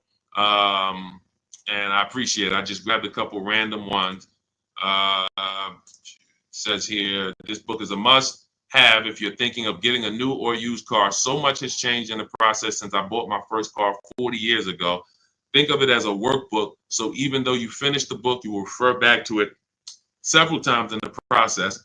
Deshaun takes you step by step through the process and has videos to support the steps that I do. That's a surprise in there. For those of you who have the book, you know I link to certain videos to help you understand things better. I feel better prepared to go out, get the deal I want for my next car, and I know that I didn't get taken advantage of by a dealer. Thank you, Marguerite. Appreciate you. Again, you can get your copy as part of our welcome offer to you for 75% off. Books normally $97.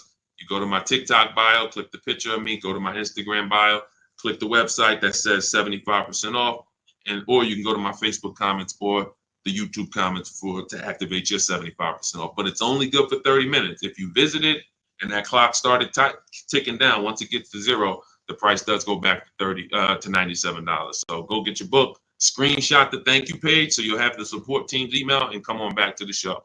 Go ahead, Dolan, shoot the next one in. Oh, Dominique said, buy the book, y'all. I bought a used car using Cars from Home strategy. I saved so much money and time. It was not hard either. If you follow the steps, Deshaun literally does it for you. That's it. That's a fact. Thank you, Dominique. That is a fact. Like, you're not using your stuff anymore. You're using my stuff. So that is, if you leave your stuff. That's why I represent Unlearn, Relearn, because when you decide you want to unlearn your way of car shopping and you want to do it the Cars from Home way, that's all you need. As long as you have a computer and you can copy and paste and send emails and visit websites, you can win. That's all you need. But you do need to be able to use a computer and copy and paste. That is a requirement. And everyone may not be able to do that. If you have somebody in your family that's good with copying and pasting and sending emails, that's all we need to win. All right. Thanks, Dominic. I appreciate that. Go ahead, Dolan. Shout out to the sharers and shout out to everybody running the likes up on TikTok. Thank you to everyone who hits the share button. Whenever you hit the share, tag your best friend, tag one friend in, because they may be car shopping this weekend. Right now, they might be going to a dealership later, and you have no idea.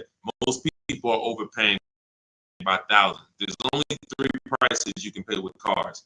Market value, that's what everyone pays. Above market value is what the worst negotiators pay. And below market value is reserved for people who are putting dealers against each other. Negotiators can get market value for negotiators. So even if you're a great negotiator like I am, obviously I was a great negotiator selling cars for 14 years, but even if I was a great negotiator, I'm still going to get market value, because the only way I could guarantee below market value is by looking at multiple options, the same way you buy a TV. You go buy a TV, you're looking at multiple TVs, Walmart.com, Amazon.com, all these different sellers from Amazon, Best Buy. So that's the only way you can guarantee a below market price for your TV, is looking at multiple offers. You could go to Walmart and say, all right, I got a TV, $700. Was it market value? Was it below? Or was it above? You don't know until you look at all the market, and that's what we do. That's what Cars from Home is about. Okay, Alan Carter, 35 years in the car business. Your advice is spot on. Thank you, sir. I appreciate that. Thank you so much. All I want to do is help people find the 20% of car dealers and salesmen who are honest, who want to compete, who want to take care of their customers. That's the 20%. But 80%, we have proven that, working with hundreds of people personally, thousands around the country, we've proven that you must get 5 offers on every car, because 80% are going to be overpriced. Doesn't matter how much you negotiate, they're not going below a certain amount. So when they tell you, hey, Shantola, thanks for coming in, but this is the best offer we can do, that does not mean that's the best offer any Nissan dealer can do. That means that's the best offer Nissan of Bay Ridge can do. That's the best offer Nissan of Hudson County can do. But there are several Nissan dealers competing, and we need to get competitive offers to see who's the 20% of dealers who are going to beat all their competition. And we only do this from home. Go ahead, Dolan. Great questions today. Let's go. Keep typing. Let's get to as many as we possibly can. Does your process work when leasing a Tesla? Yes and no. My parameters for overpaying for a lease should never be broken. They're based off the 1% rule. So how did we come up with the 1.5% rule for knowing bad lease deals? We had to look at what a great lease deal was. And the 1% rule has been around since way before I started leasing cars. So you take the MSRP of the vehicle, the total MSRP, you type that in, and you multiply the total MSRP by 1%. And if your lease payment with no money down is under that, you stole the vehicle. It's a steal. I call it a steal. So we have 3 different ways we look at leases: a steal, a deal, and when it's time to chill. Very simple. A steal is 1% or less. So what does a 1% look like in real life? Look at somebody like Greg. Greg leases his $56,000 Kia EV6 Win, $527 a month. No money down, 12,000 miles per year. Now you can adjust this miles. You can get 15,000, 18,000, 25,000. But the way we shop is based on 12,000 miles per year. That's how we judge the 1% rule. So another 1% deal, less than that. You know, Zafrina uses our strategies, uses what's in my book. She puts the dealers against each other. She gets multiple offers. You can see she used all the scripts, my email scripts. We don't talk. She gets $579 a month on this $65,000 Jeep Grand Cherokee. You look at somebody like, where is Rosalie? Rosalie Ansley is another 1% lease deal. 2024 Infinity truck, $58,000, $554 a month, no money down, right under 1%. And he's driving something he likes. This was a vehicle he got for his father a couple days ago. So this is a 1% lease. So now we say, when I started telling people about leases in my videos, I knew people were going to go out and get bad lease deals because they just literally don't know how to make people bid, and they're just going in trying to negotiate, not realizing a lease is going to look better than a purchase. The only people who really say a lease is the same are people who really are overpaying for their leases, because they'll say, wow, the dealership told me to shine that with their lease deal, it'd be better if I just buy it because it's about the same price. That means they're offering you a horrible lease deal. That dealership is running a horrible lease deal, and they want to try to talk people into buying. But normally a lease, when you look at like these deals, is, you know, these are hundreds of dollars less per month than they would be to purchase, hundreds less. So now we say, well, how do we know a bad lease deal? You're paying too much money for a car you're giving back. It's very simple. A bad lease deal is just that. You're paying too much money for a car or vehicle you are giving back in 3 years. That's another reason we don't do 4-year leases at all. Because when you add up all the payments, you look and say, wow, I leased a $40,000 vehicle and I paid $28,000 for that vehicle over 4 years. Then I gave it back to them.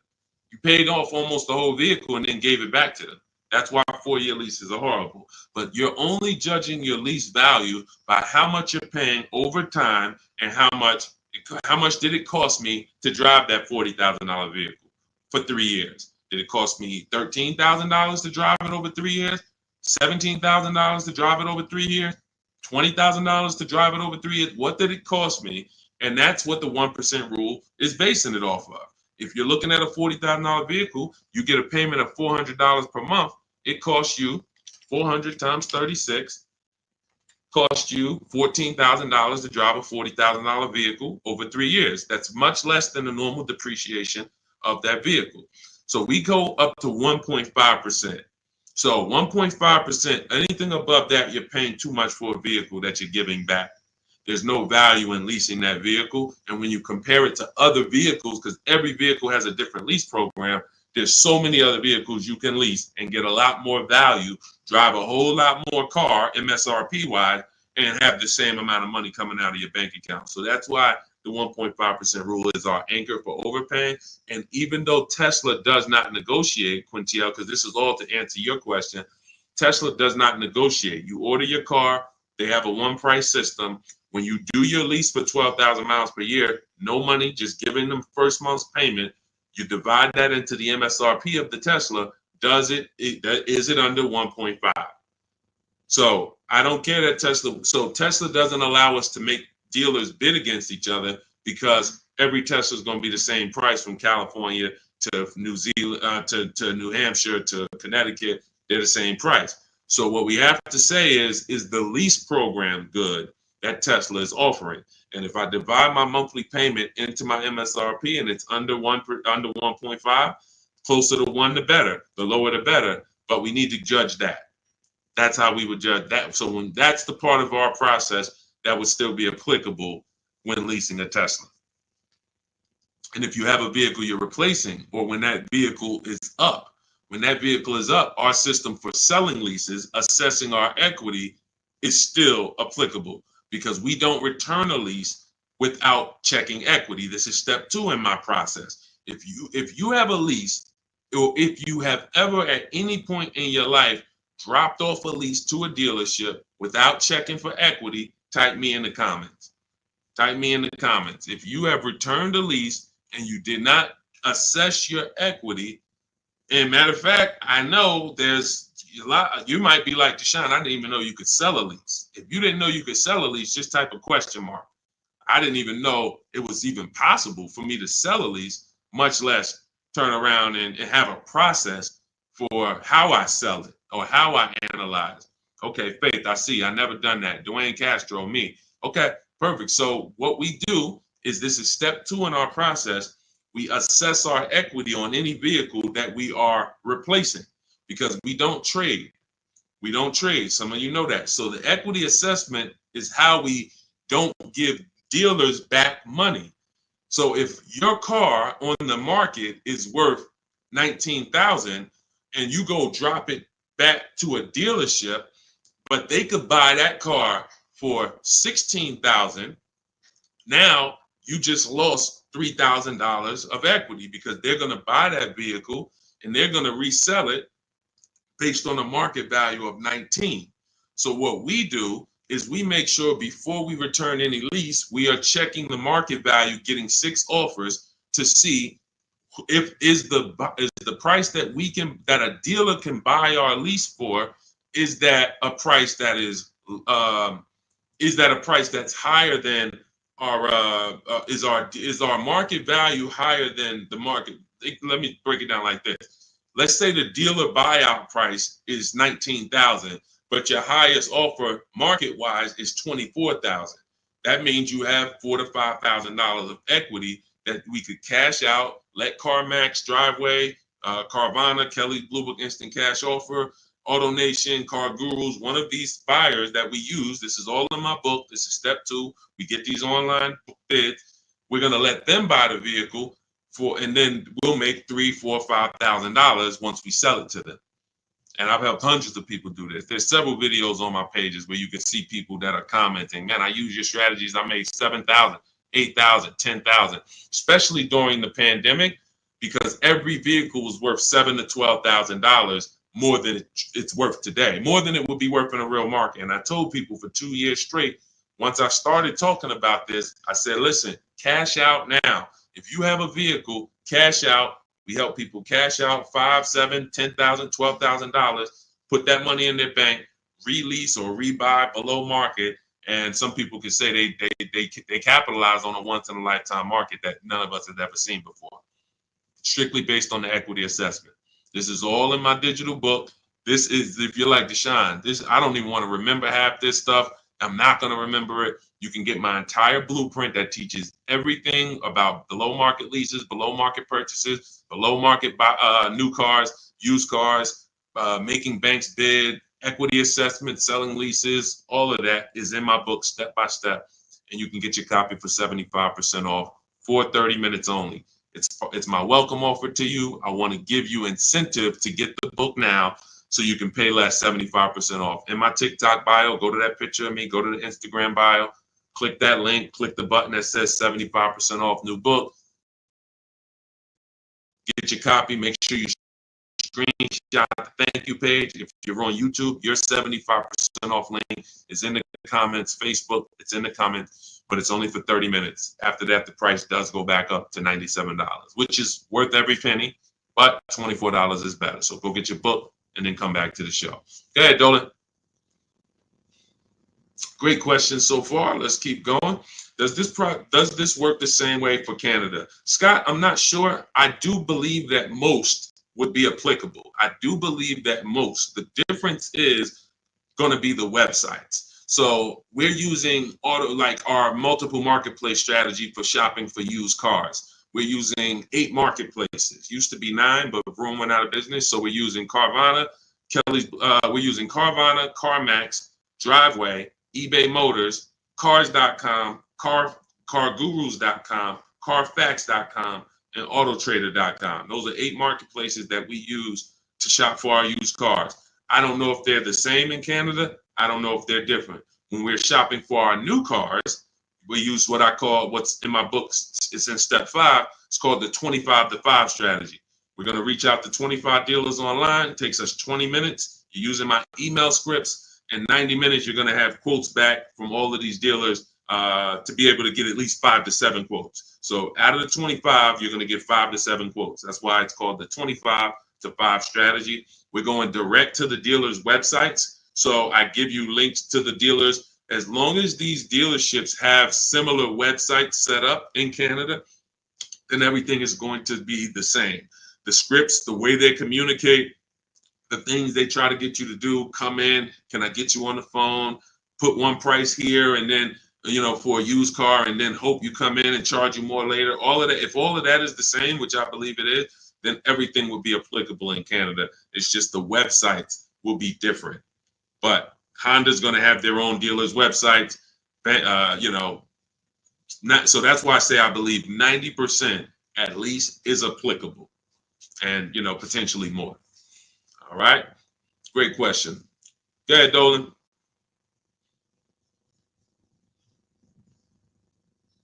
I have the book. Great job, and make sure you guys send me your emails, just like Tiffany did. I always use Tiffany because she was the first one to send us an email, and I always make sure I reference her. But everybody who sends these in, I get to bring them onto the show. I brought a couple more.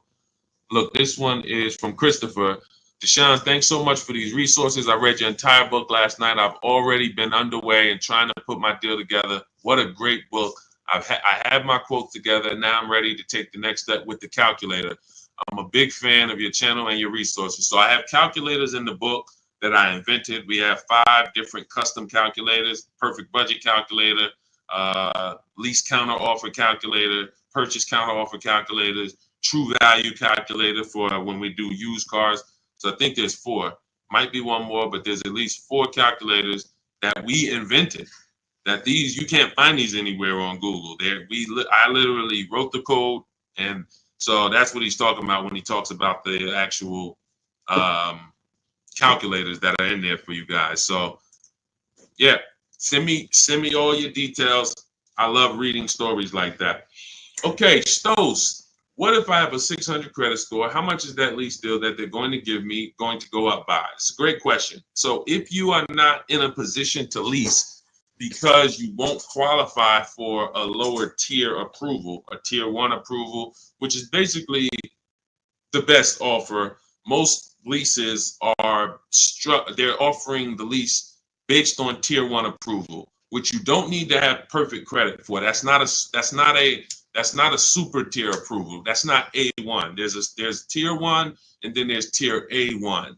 So A1 is going to be a super tier, which is usually applicable on limited inventory cars. It's not important, but most vehicles, they're going by tier 1. And so most people can qualify for tier 1 with a good credit profile. But if you don't get tier 1, the payments can go up significantly. If you get tier 3, tier 5, some banks have 6 tiers. So the payment can go up by $100, $150. That's why we always have backup offers. So in case someone tells us, hey, your payment's going up by $80, we go to our backup offer. We give them a chance to actually see are they lying to us? Are they just trying to take a shot at us? Because sometimes they are, sometimes they're not. But if I can't qualify for a lease, what I'm doing is buying what I call in my book a smart card. This stands for saving money at the right time. Saving money at the right time. It's not the little smart cards that you may be familiar with. What I'm doing is setting myself up to lease. So I'm going to go get the least expensive car that I can get a loan on. That is the goal of a smart car, to have the least expensive quality car. It must last. Car cannot be breaking down. It's the least expensive quality car that I can get a loan on. $10,000 loan, $12,000 loan. So now I'm going to get the smallest car that I can get, maybe like a Hyundai Elantra or something that was like 24, 25,000 new. And I'm looking to get it around 10,000. So it doesn't have to be too old. Now I'm getting that vehicle. I'm going to drive that vehicle for 2 years, establish a payment history. My payment should be no more than $250 a month. You're talking about a $10,000 loan. So now I got an easily manageable payment. I got a car that is dependable. I trade out of that into a lease in 2 years. But what some people do, which is what I don't recommend you do, when you're trying to qualify for a lease, that should be the goal. It should be, I'm buying this vehicle right now that I'm getting is going to set me up for my lease in 2 years. Now, some people will go, I just got to have what I want now. And they'll go and they'll get the Dodge Charger with the Hemi engine, or they want but they know that, all right, I'm going to go and get a $25,000 vehicle. But because you have a lower credit score, you're going to pay 18, 20, 25% interest. So now when you go to replace that, first of all, in 2 years, you got to make it to 2 years with a high payment, a car that most likely wasn't a quality car, because you're stretching. When I say you're stretching, if you're trying to get a $25,000 Dodge Hellcat, that vehicle probably has 80,000 miles on it, no warranty. So you're getting you're not getting a quality one. You're getting the one you can afford, which is going to be high miles, older, and now you have this high payment, high interest. So when you go to replace that car in 2 years and try to go into a lease, you're going to have a huge amount of negative equity, maybe $8,000, $9,000, $10,000, $15,000 of negative equity. So when you try to go into that lease, you're not going to even be able to make the lease make sense, because you're bringing all this negative equity over from the old car. So that's why I say you discipline yourself. You drive something, least expensive car, because you're building. You're building. We haven't earned the right to get what we want, but if I discipline myself for 2 years, drive a vehicle that is the least expensive, reliable vehicle that'll do the job for me, 2 years down the road, I got 2 years of payment history. I traded out of that into my new lease, and I'm driving a brand new car from that point on. That's the plan if I didn't have good credit, but I knew I need to get to the point where I could lease. That's exactly what I would do. All right, great question. Go ahead, Dolan. Scott Johnson hold on. Ahmed, the payment includes money factor and taxes. So what part of the lease is too much? It's too much based on the total amount for a vehicle you're not going to own. So when I leased my $35,000 Jeep Grand Cherokee, I got it for $330 a month. This was in 2018. So 2018, I paid $330 a month, and then I drove off. It was a 39-month lease. So over 39 months, I paid $12,870 for a $35,000 vehicle. Plus taxes and fees, it would have been probably $39,000. So $12,000 it cost, $12,870 it cost me. When you are leasing, the only thing you are considering is how much does it cost me to drive this vehicle over 3 years. The lower, the better. And that's how I look at cars, and that's how I teach all people who do cars from home, all the cars from home insiders, look at leases and say it's a value play. That $40,000 vehicle, what's the below market lease on that? We get below market leases by making dealers bid. That's what the whole cars. That's a huge part of what the cars from home system is. You're not going to get the below market deal negotiated because you don't know what the market is. 80% of dealers are overpriced. So 4 out of 5 dealers are not going to give you a below market offer. They're going to hold more profit. They'll give you a discount, but they're not going to beat all their competition and give you the biggest discount. That's why we get multiple offers. Once we look at the below market lease, we can determine how much we're paying for this vehicle over a 3-year period. And the lower the better. Because again, we're comparing it to the 1% rule. So the 1% rule has been around. It's literally, I'm driving new vehicles for cents on the dollar. A 1% lease, $400 a month for a $40,000 car, no money down. The same $40,000 car would be $800 a month to buy, based on the fact we know every $5,000 is $100 a month. So $40,000 on a vehicle, that would be $800 a month. That's not including taxes. So you're talking $800 a month, $850 a month to buy a $40,000 vehicle on a 5-year loan. A 1% lease is $400 a month. So we're always judging the lease by how much am I giving them over a 3-year period to drive this vehicle. And, there is a point in time where you're paying too much for a vehicle you're giving back. And that means you signed a bad lease deal. Go ahead, Dolan. All of this is in my book. I teach you about the 1.5% rule and why we don't sign leases over 1.5%. All of this is laid out step by step. That's a huge part. When you hear me say rules, the 1.5% rule, the 8-year rule, these are principles. These are boundaries in our Cars from Home blueprint that we don't step over. We don't. And there's one thing, if you step over, great. That's on you because you're an adult. But it's another thing to know you're actually stepping over a boundary. And that's what we didn't have in the past. We didn't have boundaries that we knew we were stepping over. When is your loan too long? Well, in real estate, you have boundaries. That's why who would sign up for a 40-year mortgage? Type me. Do I have anybody in here willing to sign up for the 40-year mortgage? Anyone? Anyone willing to sign up? You're a smart person. Anyone? You could get a $600,000 house for the same payment as a $400,000 house potentially. Anybody signing up for a 40-year mortgage? What about a 50-year mortgage? What about a 50-year mortgage? No. Most people know, Deshaun, the longest mortgage we're gonna get is a 30-year mortgage. Some of you go for 15 years to pay it off quicker, but you're not doing 40, you're not doing 50. Because that means I can't afford this vehicle. Boundaries. That's industry established boundaries. That means I can't afford this house. If I have to take a 40-year mortgage, 50-year mortgage just to afford it, I can't afford it. That's the same thing we bring. That's one of the boundaries we bring to car buying. We don't do loans longer than 72 months. 6-year loan is the longest loan that we will do on a car. It just leads to problems. Most of the people who've had problems with cars, horrible problems. They still have loans on them. Cars breaking down. They should be putting money to the side every year for maintenance, but they can't because they're still making a $500, $400, $800 car payment, and the car is 11 years old. These are issues. These are boundaries that we don't step over. That's why you'll learn in my book, The Rule of 72 and the 10th birthday. 6-year loan is the max. Car should be paid off by the 10th birthday. These are boundaries. That's what we bring.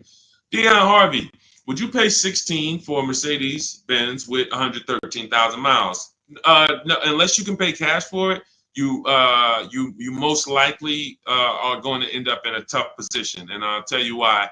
If you can pay cash for it, then you can put away money for the maintenance and for the upkeep. When I sold Mercedes, and I sold them for 5 years, the people who I would literally run into that were in tears were people who the service department told, you have a $4,000 repair, plus you need brakes, plus you need an oil change. So oil change on the Mercedes is $200. Brakes could be $2,000. Then you have a repair because you don't have a warranty that could be your navigation system goes out. That could be $3,000. So literally you're looking at $6,000 and you still have a car payment and you still have insurance and you still have gas. So this is something I call the 4 expenses that we take into account. How we're going to acquire the car, insurance, gas, and maintenance and repairs. So these are the 4 expenses. And what gets people with Mercedes, BMWs, Range Rovers, Porsche, anything that's expensive to maintain and repair is nothing when something breaks, nothing costs $100. So it's not that they can't afford it. They can't afford to do that and make their car payment. So that's why I said, if you're going to pay cash for the 16 Mercedes and you've screened down title, history, service records, accident history, and then you've done a market assessment. This is all stuff I teach you to do step by step in my book when we're buying a used car. Then you can pay cash for it. But if you can't pay cash for at this point, 8-year-old car with 113,000 miles on it, then you really can't afford that car.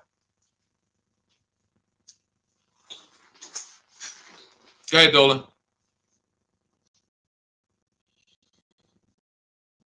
Any Euro car after $100,000 is a money pit. That's why you can get them cheaper. And listen, if you know, you can have vehicles that were well taken care of by people and they just went to upgrade their model.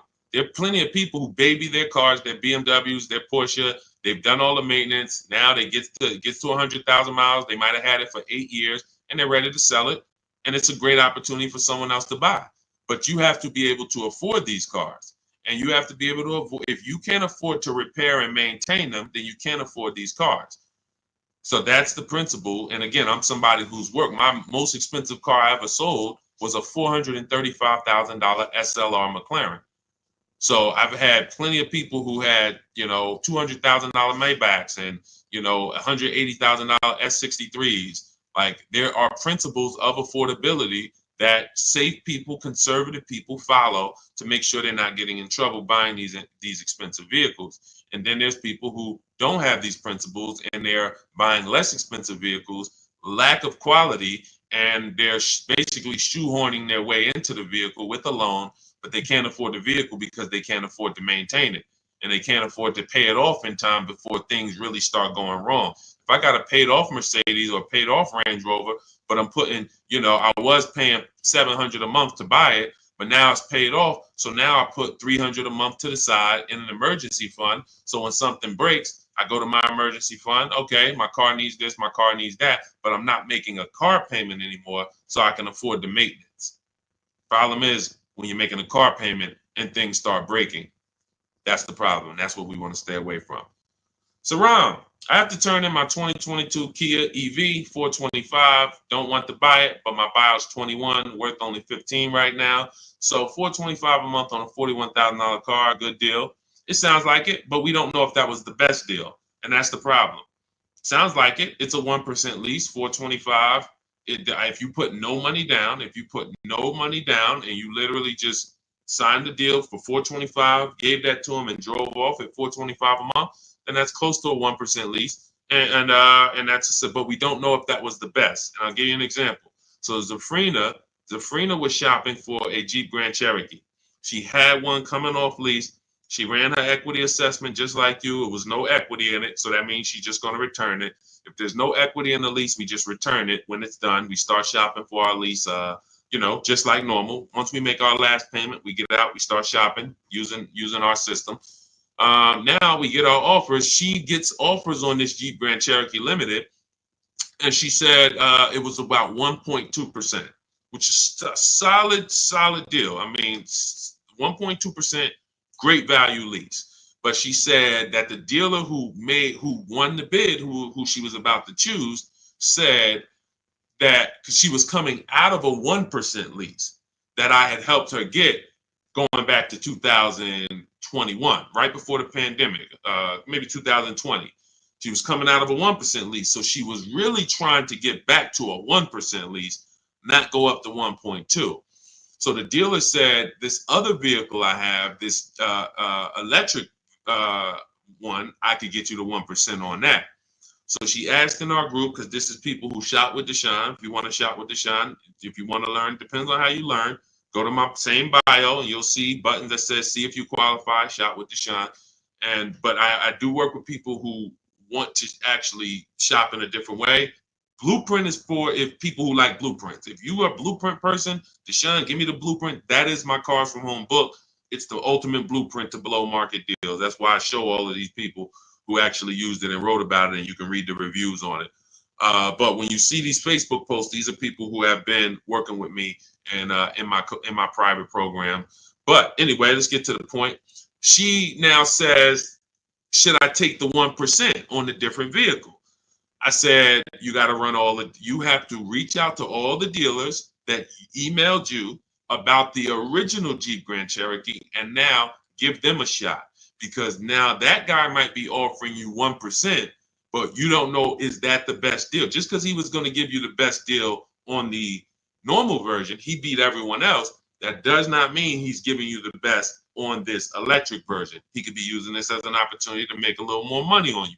So she connects, sends out my scripts. We have this contact script, very simple to use, copy and paste. She sends it out on the electric version. The winning bid comes in at $579 a month, which ends up being a 0.88% lease. So yes, when we look at a 1% lease, we might say, hey, when you're asking, hey, this was a 1% lease, was that a good deal? Yes, it is a good deal. Yes, it is a steal. 1% is a steal. Does it mean 405 was not available on this vehicle? No. Does it mean 395 wasn't available on this $41,000 vehicle you got?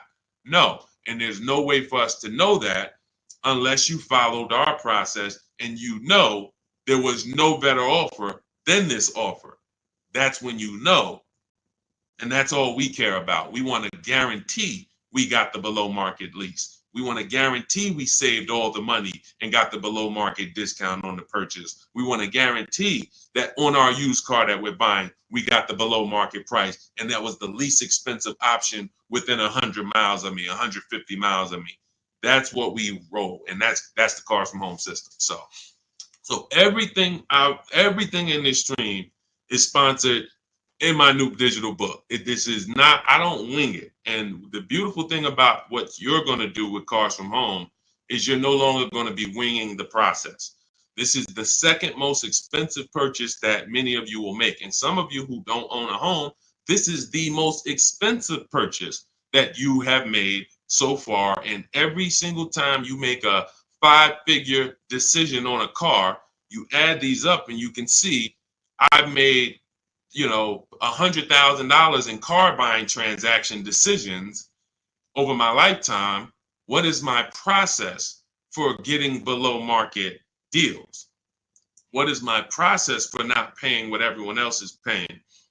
You've winged it, but you're no longer going to wing it. This is a 7-step process.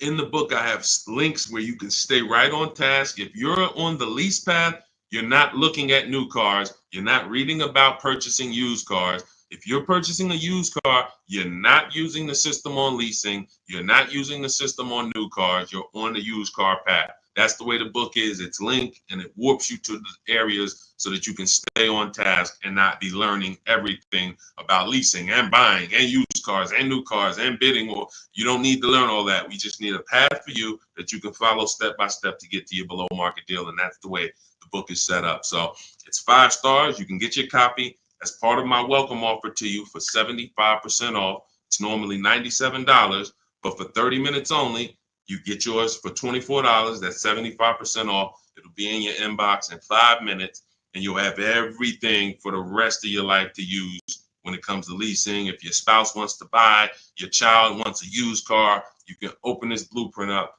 at all times and use these strategies that you paid $24 for. Now, if you missed it and you didn't get there before the 30 minutes is went to zero, then you'd have all these strategies and you paid $97 for it. It's still a win. It's still going to be in the top 3, top 5 most valuable books you've ever owned to your bank account. That is the biggest thing.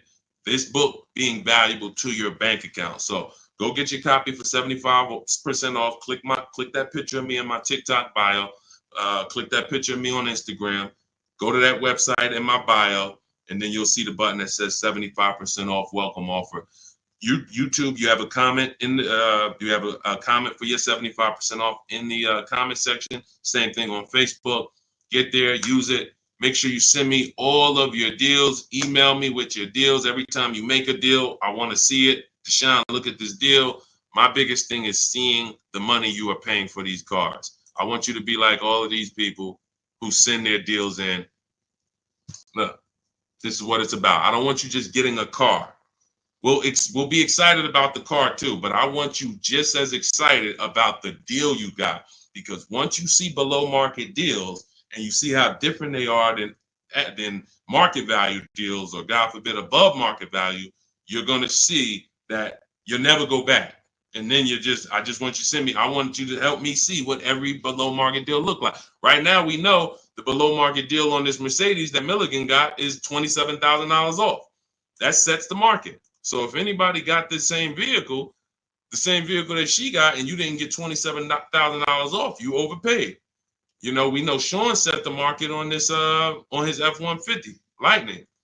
Some deals are, look, Kimberly set the market on this Maserati Greco that she got earlier this year. She said, look, it was $20,700 off. They gave her sitting at home, getting a bid, a brand new, never before owned. She's the first owner. She got $20,700 off. That's the market value of that vehicle at the time. If somebody got $10,000 off, they paid. That's an average deal. They overpaid by $10,700.